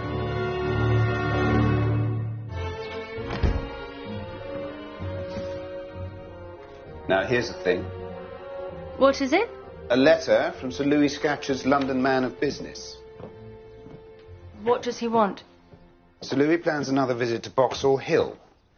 Apparently he wants to take a look at Greshamsbury. He cannot do anything without your permission, surely. Not yet. But his 30th birthday is in a matter of weeks, and the fact is he already owns the house and much of the estate. So he'll force them to sell up? Or buy out their interest, which he could do between luncheon and tea and not notice the difference. You cannot refuse to receive him. No. He must come here. I'll write and invite him. It'll give me a chance to put the case on the Greshams' behalf. You'd better warn the squire. Will you walk up this afternoon? I wonder. I haven't been there since you were banned.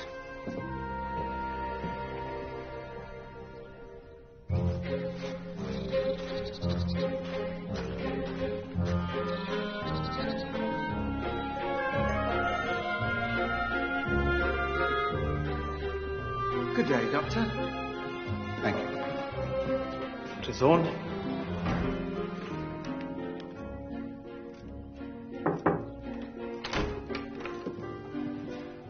Dr. Thorne.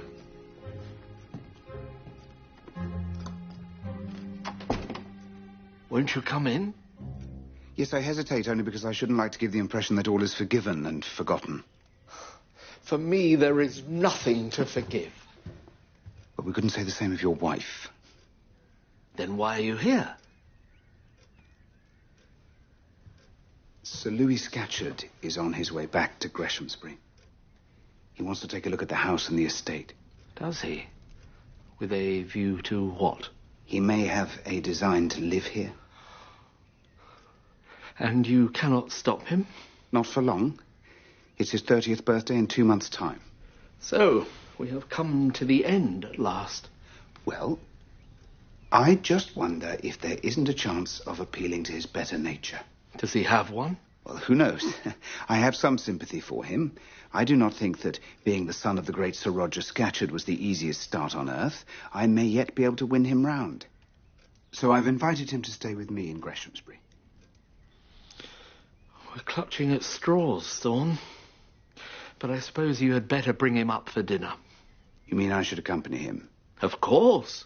I doubt it, of course, for Lady Arabella. She wouldn't be happy to think I was standing here now. Why would he want this house when he's got that great Gothic pile? I think he has a notion that Greshamsbury Park is a more gentlemanly place than Boxhall Hill. And he is a great gentleman, is Sir Louis Scatcherd.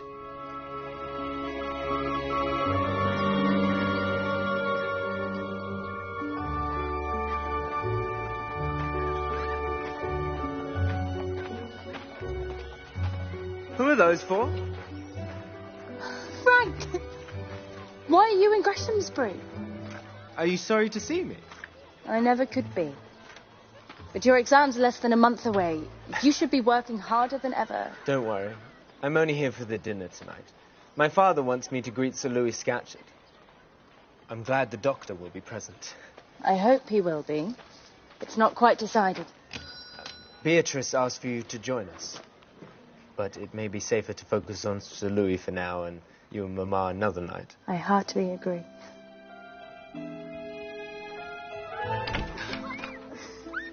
Here you are, Mrs. Thompson. Ooh. Don't worry about the plates and bowls. I'll be back to collect them. Thank you very much. I have a note for your uncle. And with one inside of it for Sir Louis from Mamma. That's very sensible.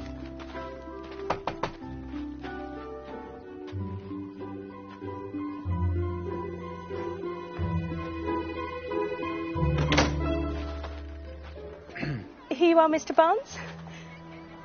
I'll be back for the plates tomorrow. Thank you very much. Are there any wedding plans yet? Yes. And they're all secret. Even the date? We'll choose a day not long after you take your exams. My uncle will talk to Lady Arabella. If it were up to me, we'd elope to Gretna Green. It'd be much less trouble. That's why we won't leave it up to you. Oh, look. Your guest has arrived. I'd better go.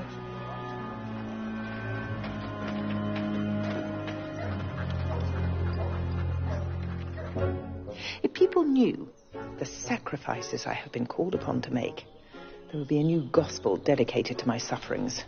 Still, if Sir Louis can feel himself befriended by the Gresham family, it would only do good.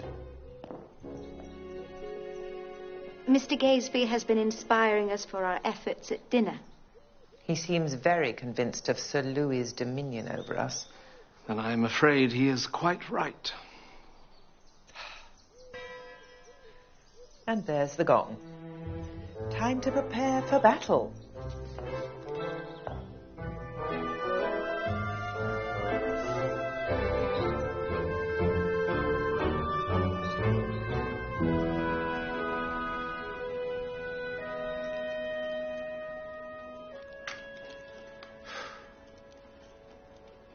What can he be doing up there? Dressing, I suppose.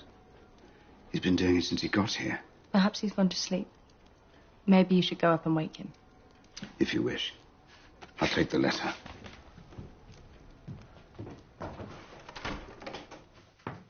Thorne! There you are, Thorne. I'm just on my way down. I was only coming up to see you've got everything you want. Here's a message for you from Lady Arabella Gresham. She repeats her invitation for tonight. I am going, even if they can't pay me the money they owe me. Are you invited to dinner tonight, too? I am. I hadn't meant to accept, but I've decided I should. Now, where's Miss Thorne? In the drawing room. I'm looking forward to greeting her.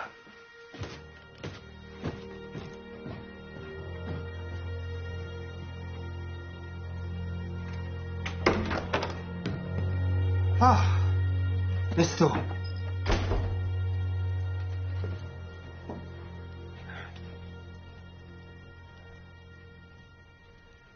Je suis enchanté. Where is my uncle? He's gone up to change. He's going with you, then? I am glad. Now, I wonder if I might take advantage of his absence. Oh, you see, I've thought about you. While I've been in London, I've thought about you a good deal. We've thought about you. I wonder if you might reconsider. No, it would not be the first time a lady has changed her mind. Sir Louis.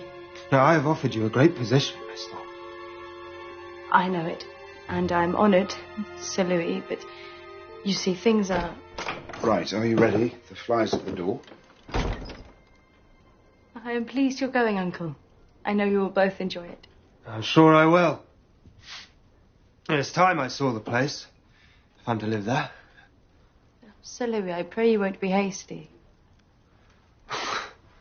Of course you would say that when you so favour Mr. Frank Gresham. I love them all. And I think you will love them too as you get to know them. Is that what you think, Doctor? It's what I hope. Well. We'll find out by the end of tonight, won't we?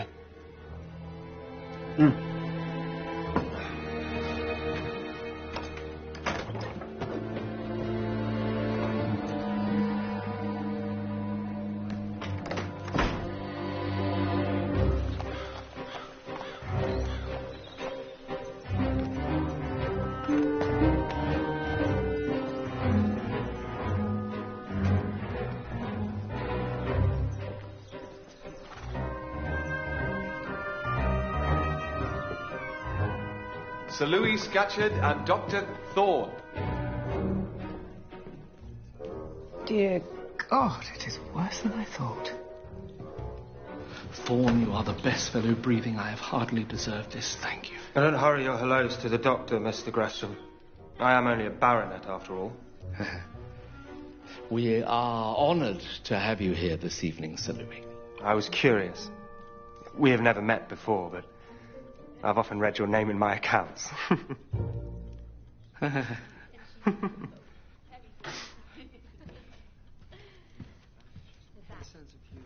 Good evening, Lady Arabella. I hope I find you well. Not really. Allow me to introduce my... Good evening, my lady. How do you do? Tolerably well. Thank you, Sir Louis. I should have paid a call on you sooner, but I've been in London. Ah. Was your ladyship in London this season? No, not this year. Circumstances have kept us at home. No, I am very sorry. To be short of funds must be so distressing for a person like your ladyship. Let's hope things are mending for both our sakes.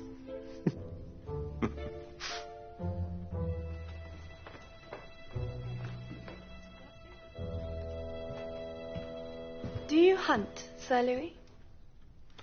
It depends what I'm hunting for.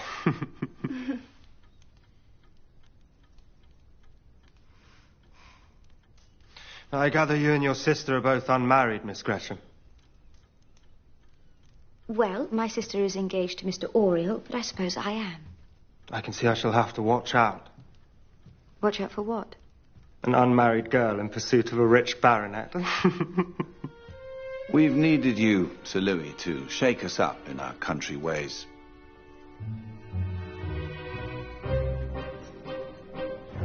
I think I saw your ladyship today. In the village, taking a ride. I never ride. In your one-horse carriage, I mean. I was delighted with the way you whipped him up round the corner.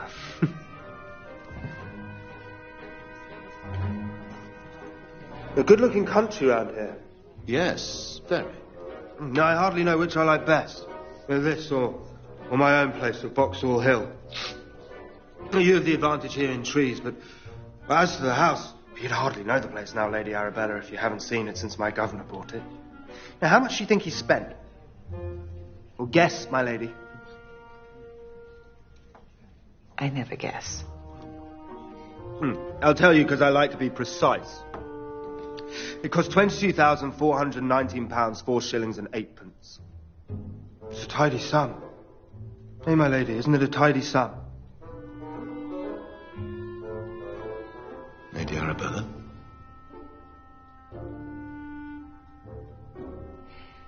It certainly is. A tidy sum.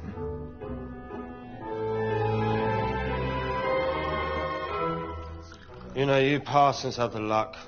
You get the beauty and the money, too. Not too much of the latter in this case.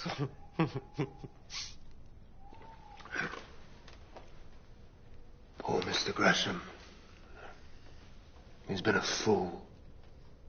He's muddled his matters most uncommonly. Now, what do you think he owes me? Well, have a guess. Give me a sum. I must go. Well, the parson seems a bit peaky. And maybe he's not too sure about marrying your sister. But he's got his own money, hasn't he?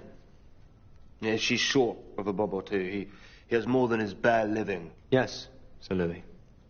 Enough to survive the radicals when they shut the church down. No land, though, I suppose. There's nothing like land. Is there, Squire? Nothing like dirty acres.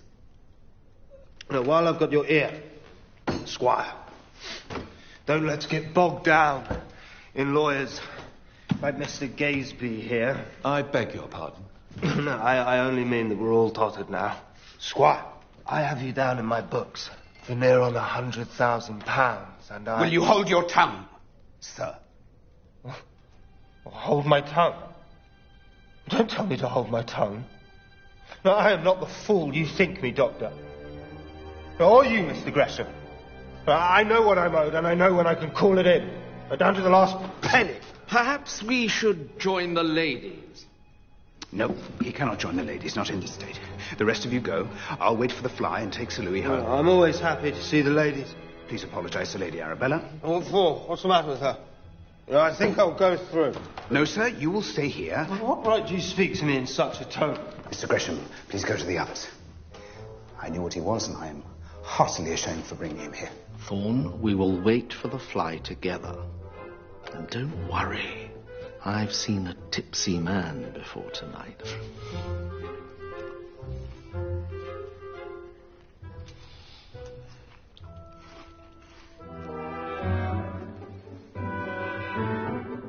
You You should get started. The train will be in at 3 o'clock. Take Beatrice with you. How can Aunt de Courcy help? Frank's mind is made up. He won't be talked out of her now. I agree with you. There is no further point in talking to Frank. Then why is she coming? Mayn't I entertain my sister-in-law? Lady de Courcy is full of ideas. Isn't she just? And doesn't she like to share them? Perhaps we ought to set her on Sir Louis. Oh, don't speak that man's name in my presence. Where is he now?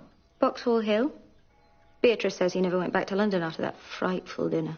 How does she know? Mary Thorne told her. There's another name I had rather not hear spoken. Honestly, Mamma, what with the Thornes and all the Scatcherds? We shall have to talk in a dumb show if you keep this up.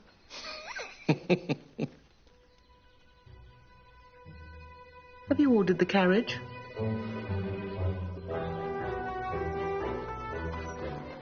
I am glad to see you, Aunt, but I don't see quite what you can do. I may be useful, you never know. What about you, Alexandrine? Are you going to be useful too? My cousin is making a mistake, but I have not much to add to it. When is Frank coming back from Cambridge? Later today. He's finished there. Now I understand the urgency. Can you explain what you mean? All in good time. Ah, here we are. Oh, I don't know what to say to him. He's in such a rage against the Greshams, Master Frank in particular. He rants and raves and drinks worse than ever. I'm sorry to hear it. He can harm the Greshams if he's a mind to. I fear he has. He's instructed that scoundrel Winterbones to sue Mr. Gresham for the money. And it's to begin the day after his birthday.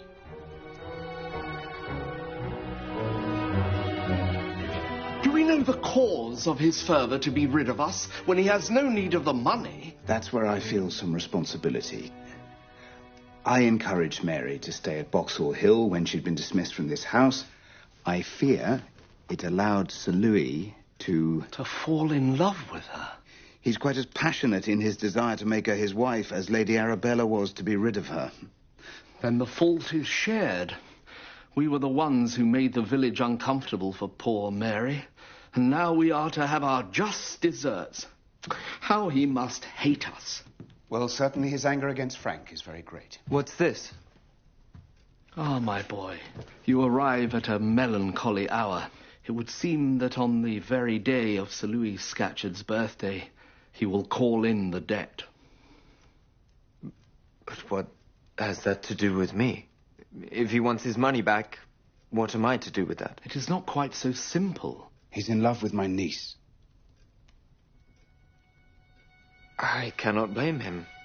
He thought his offer would be irresistible. And now the chance to render his rival penniless and landless is equally compelling. I see. Then clearly I must call on Sir Louis Scatcherd. I don't believe there'd be anything to gain. Why, Doctor?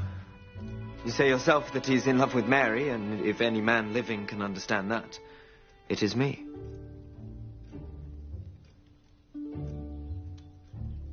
If you insist, then I'll go with you. But I do not share your optimism.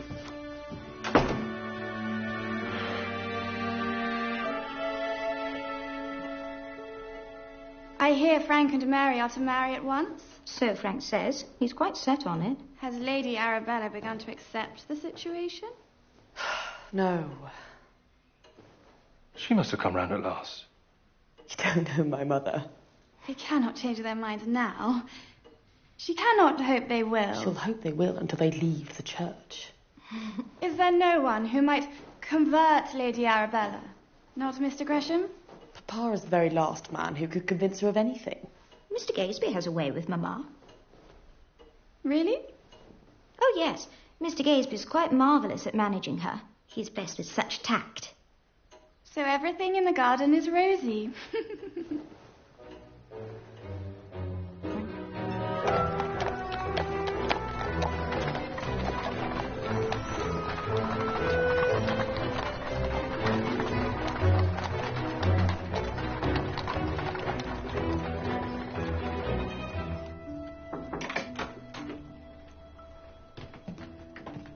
Countess de Courcy and the Lady Arabella Gresham.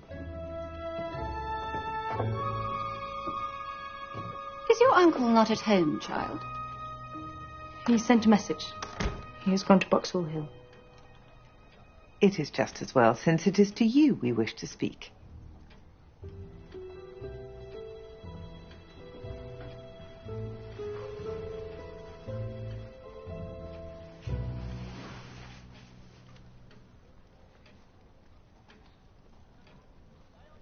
You know how fond we are of you. Mary, can we not put an end to this ill feeling? It all depends on one thing, you know, and one thing only. Miss Thorne, do you consider yourself engaged to my nephew? Yes, I do. Let me ask you this. Do you seriously imagine you and he can ever be husband and wife? Yes. So you are set on holding poor Frank to a word casually given, but now as binding as hoops of steel. And this family must lose its home and position. And Frank is to forfeit the future that he has been brought up to enjoy. And I suppose you dare call that love.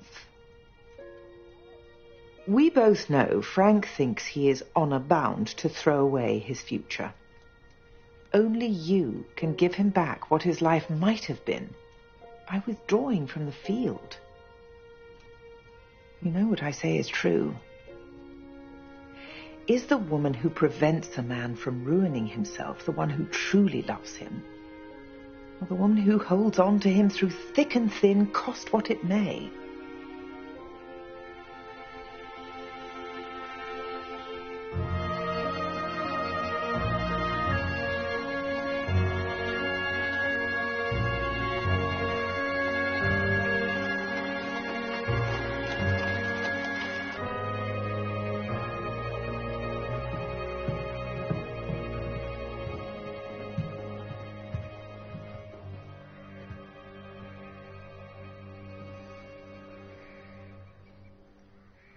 How dare you come here without an invitation?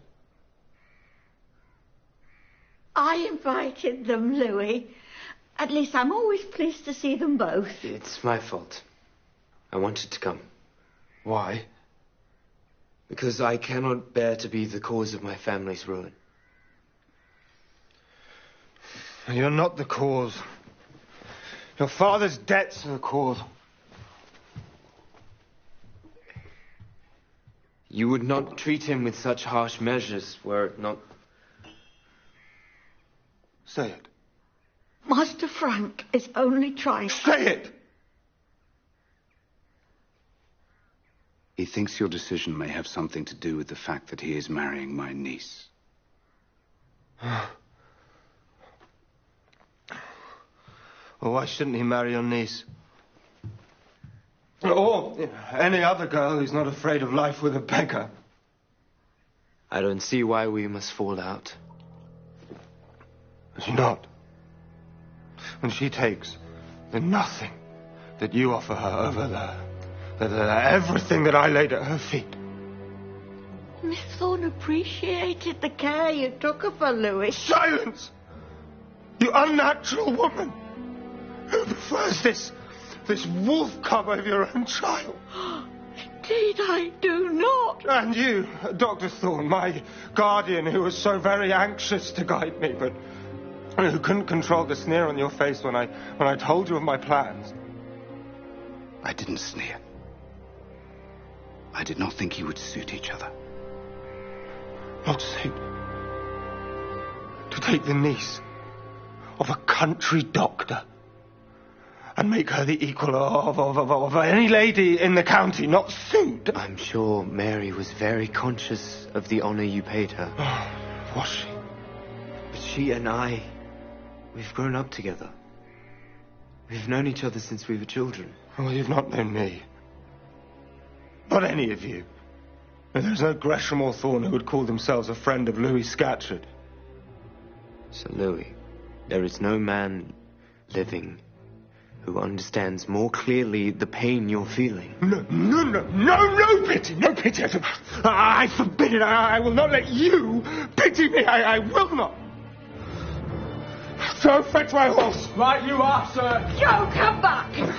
You're in no state to walk. Still left to ride. I warned you not to stop me. Now look what you've made me do. Oh, my Louis. Now I'll find her and get a proper answer.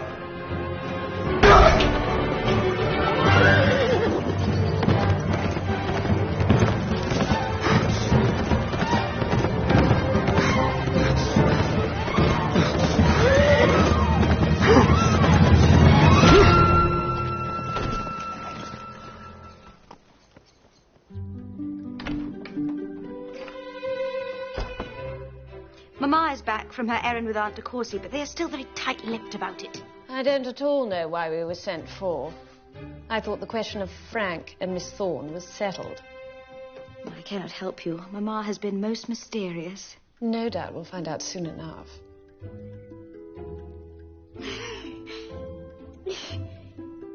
I might as well just say it. Mr. Gazeby's asked me to marry him.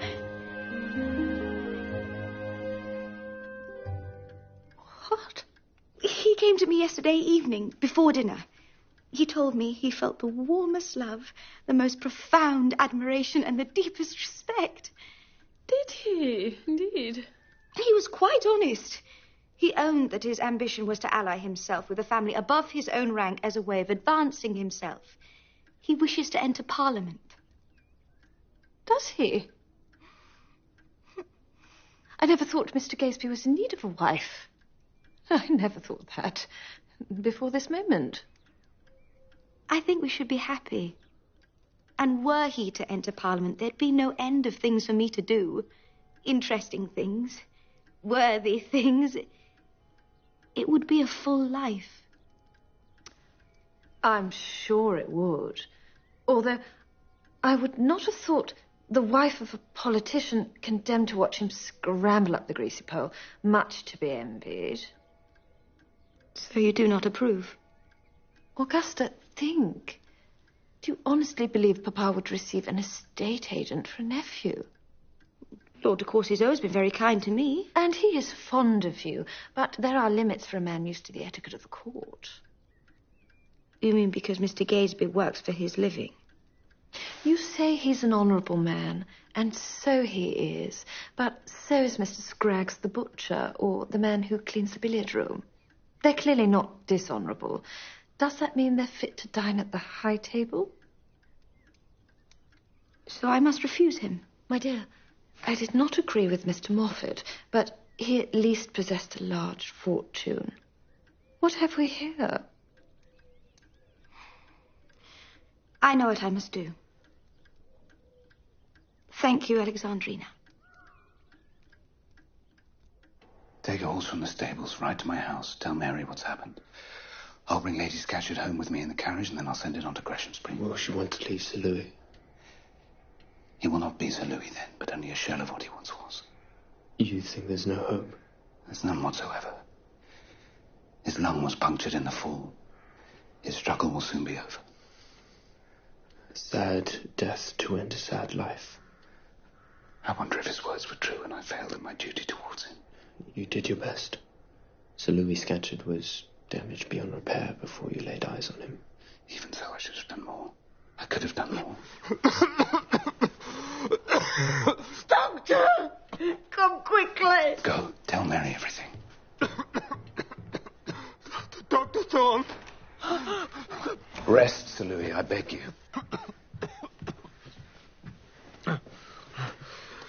Will you do something for me? I'll do anything you ask. Only this. Please tell Miss Thorne. I hope I didn't offend her. She thought me a buffoon. I'm sure she did not. She did. But tell her. I didn't mean to be offensive. If I misjudged, it was not deliberate.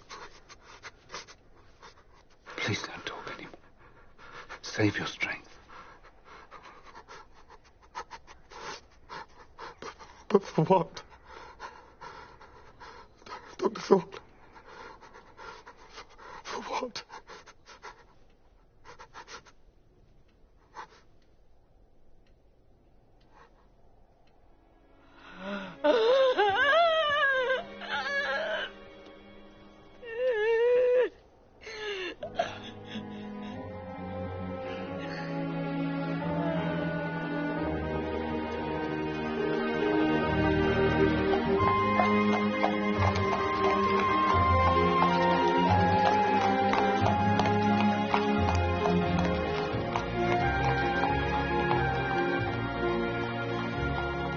Come and sit by the fire. Mary will have your room done in no time. How proud you must be of her. I am, Lady Scatcherd. Before you go up, I want to take advantage of her absence to talk about something which may be painful. I'm in so much pain now. A little more will make no difference. Very well. I hope you can forgive me. But do you know the next heir to Sir Roger's fortune? No, Sir Roger never told me. You know his sister Anne had a daughter before she left England. Of course I knew. She wanted me to have her, but that was before I went to nurse Master Frank, and I was struggling to feed myself and Louis. Do you know what happened to the baby? She died. So Anne told Sir Roger.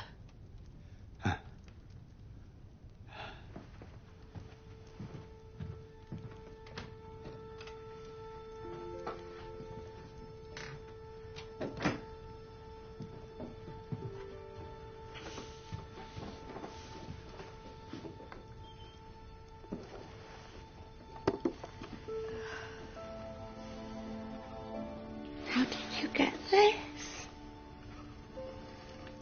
I knitted this shawl.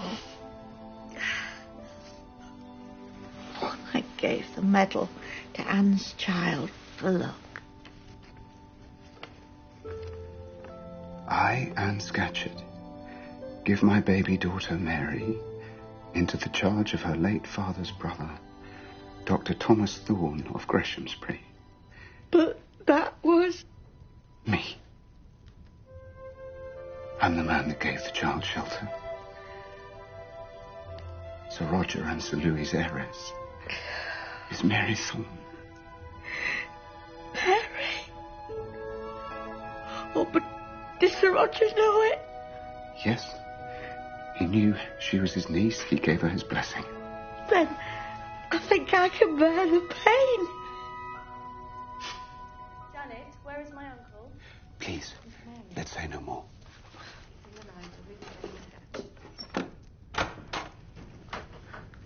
Dear Lady Scatcherd, I'm so happy to see you here.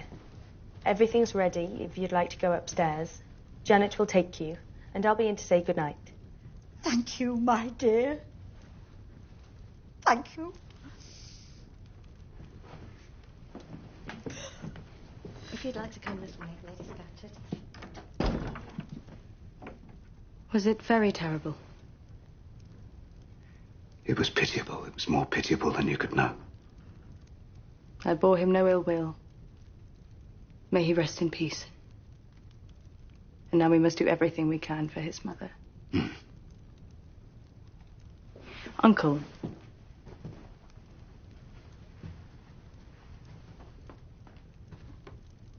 I had 2 visitors while you were away. From Lady Arabella Gresham and Lady de Courcy. The Countess de Courcy in this house, heavens. I've decided to give Frank up. What? Please don't argue with me. I was persuaded I was being selfish in holding on to him.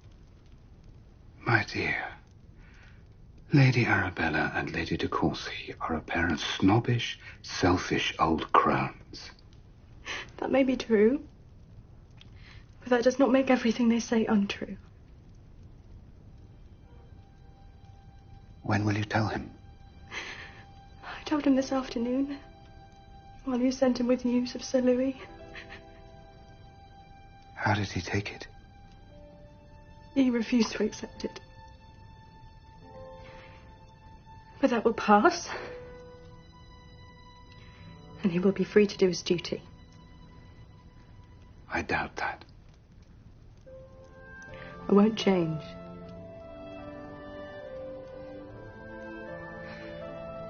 I think you will.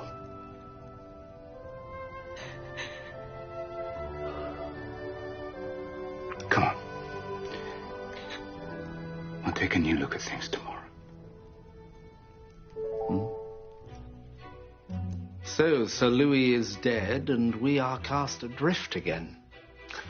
But I pity him. That's not my only reason for coming here this morning. Lady Arabella and her sister-in-law paid a call on Mary yesterday. Oh, dear. Before I tell you the substance of their conversation... It is not hard to guess. Maybe not, but will you answer me one thing? What is your real objection to the union of Frank and Mary? Simple. What would they live on? So if that difficulty were got over, you would not refuse your consent because of Mary's birth? I do not believe that I am entitled to refuse my consent anyway. But if you are asking, then no. You did not, after all, object to Miss Dunstable? There is no point in pretending that money does not wash away many sins. Well, then, I am happy to tell you that Mary's sins are washed quite clean. What? The £100,000 owing on the Greshamsbury... Don't remind me. ...belongs to Mary Thorne. So does Boxhall Hill, and much, much else besides. I would say that her fortune is approaching £500,000. I don't understand what you're telling me. Mary is now in possession of Sir Roger Scatcherd's money? She is. Her mother was Sir Roger's sister.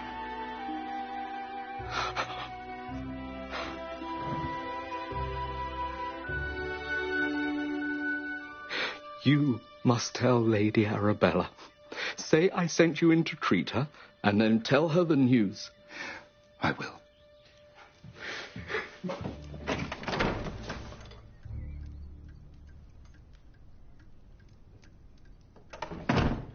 This is very surprising. Mr. Gresham asked me to look in and see how you are. Please do not trouble yourself. I'm sure you have more than enough to concern yourself with. Lady Arabella is very tired. I spoke to Mary before I came out. Oh, yes? She's taken your advice and given Frank up. She has? Really?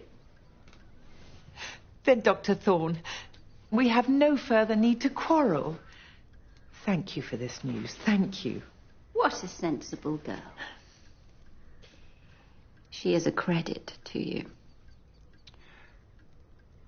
I confess I am sad they're not to marry. Maybe. But Mary's good sense has taken her to the right decision. No, I'm sad because I should have liked Greshamsbury to be saved. I do not understand you.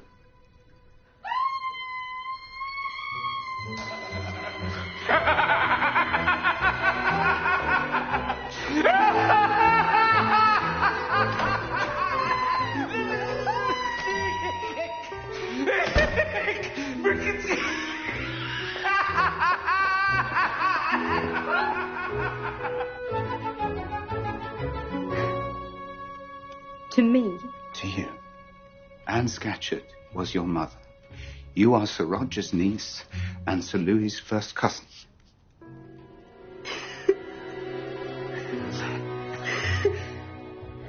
But do you mean Boxhall Hill is mine?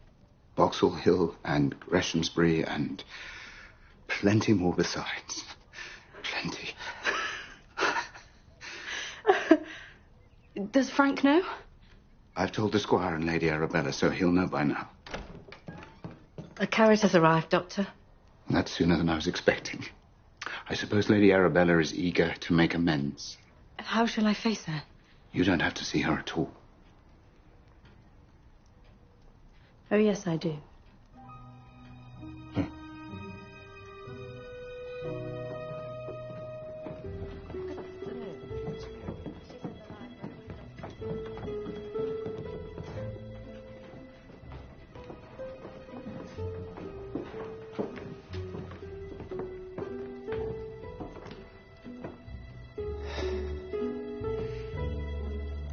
Mary.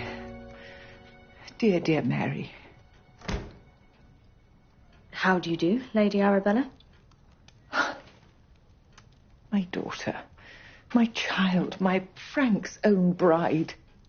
Can you forgive me my anxiety over my son? Lady Arabella, but I know how it is. You judge me that I fought like a tigress protecting her cubs, but would you not fight to defend your child from the storm? Very possibly.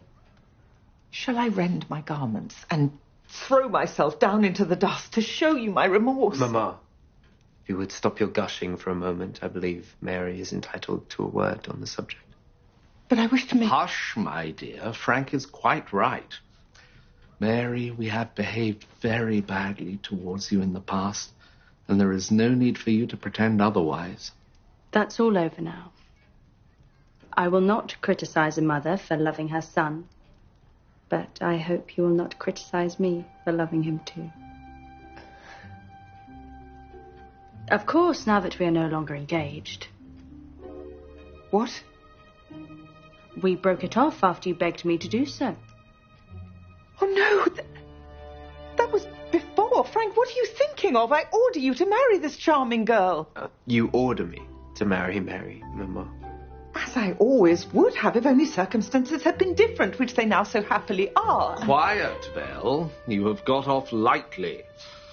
Let us leave Mary and Frank to settle things between them. I'll see you out. But I don't understand. Are they not to marry?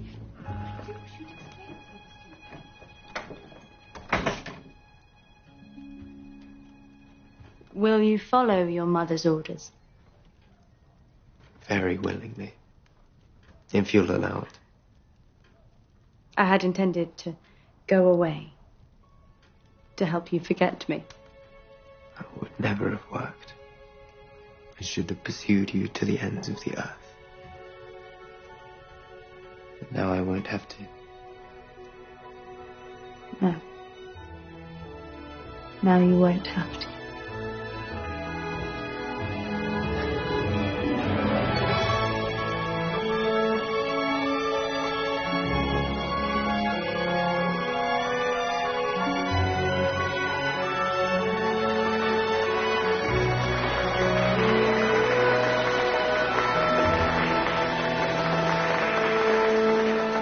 That was an excellent wedding breakfast, Lady Arabella. We wanted to do things properly on this happiest of days. And so you did. How lovely Mary looks. A vision of youth and beauty. Oh, thank you. Frank, we expect to see you both at Courcy Castle the moment you come back from your wedding journey. We shall be there, Uncle. And they have a wedding of their own to celebrate. Who's getting married? You, Porlock. No, Alexandrina. She is to marry Mr. Gaysby in December.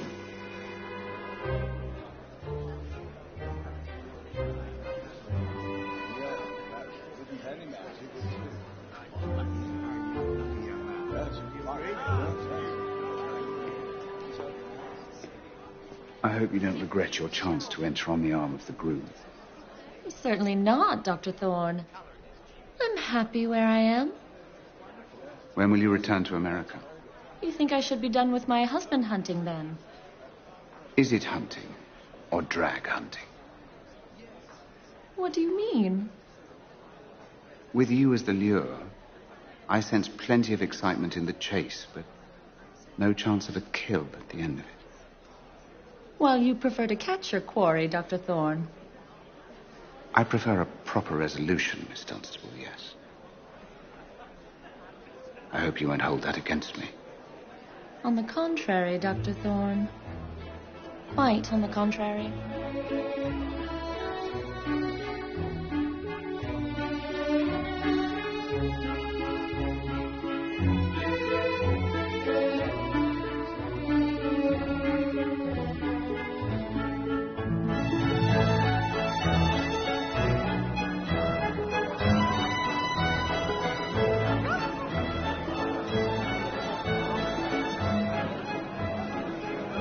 Here's a happy ending for you, Dr. Thorne. And a number of happy endings, just as you like. And I'm glad of it.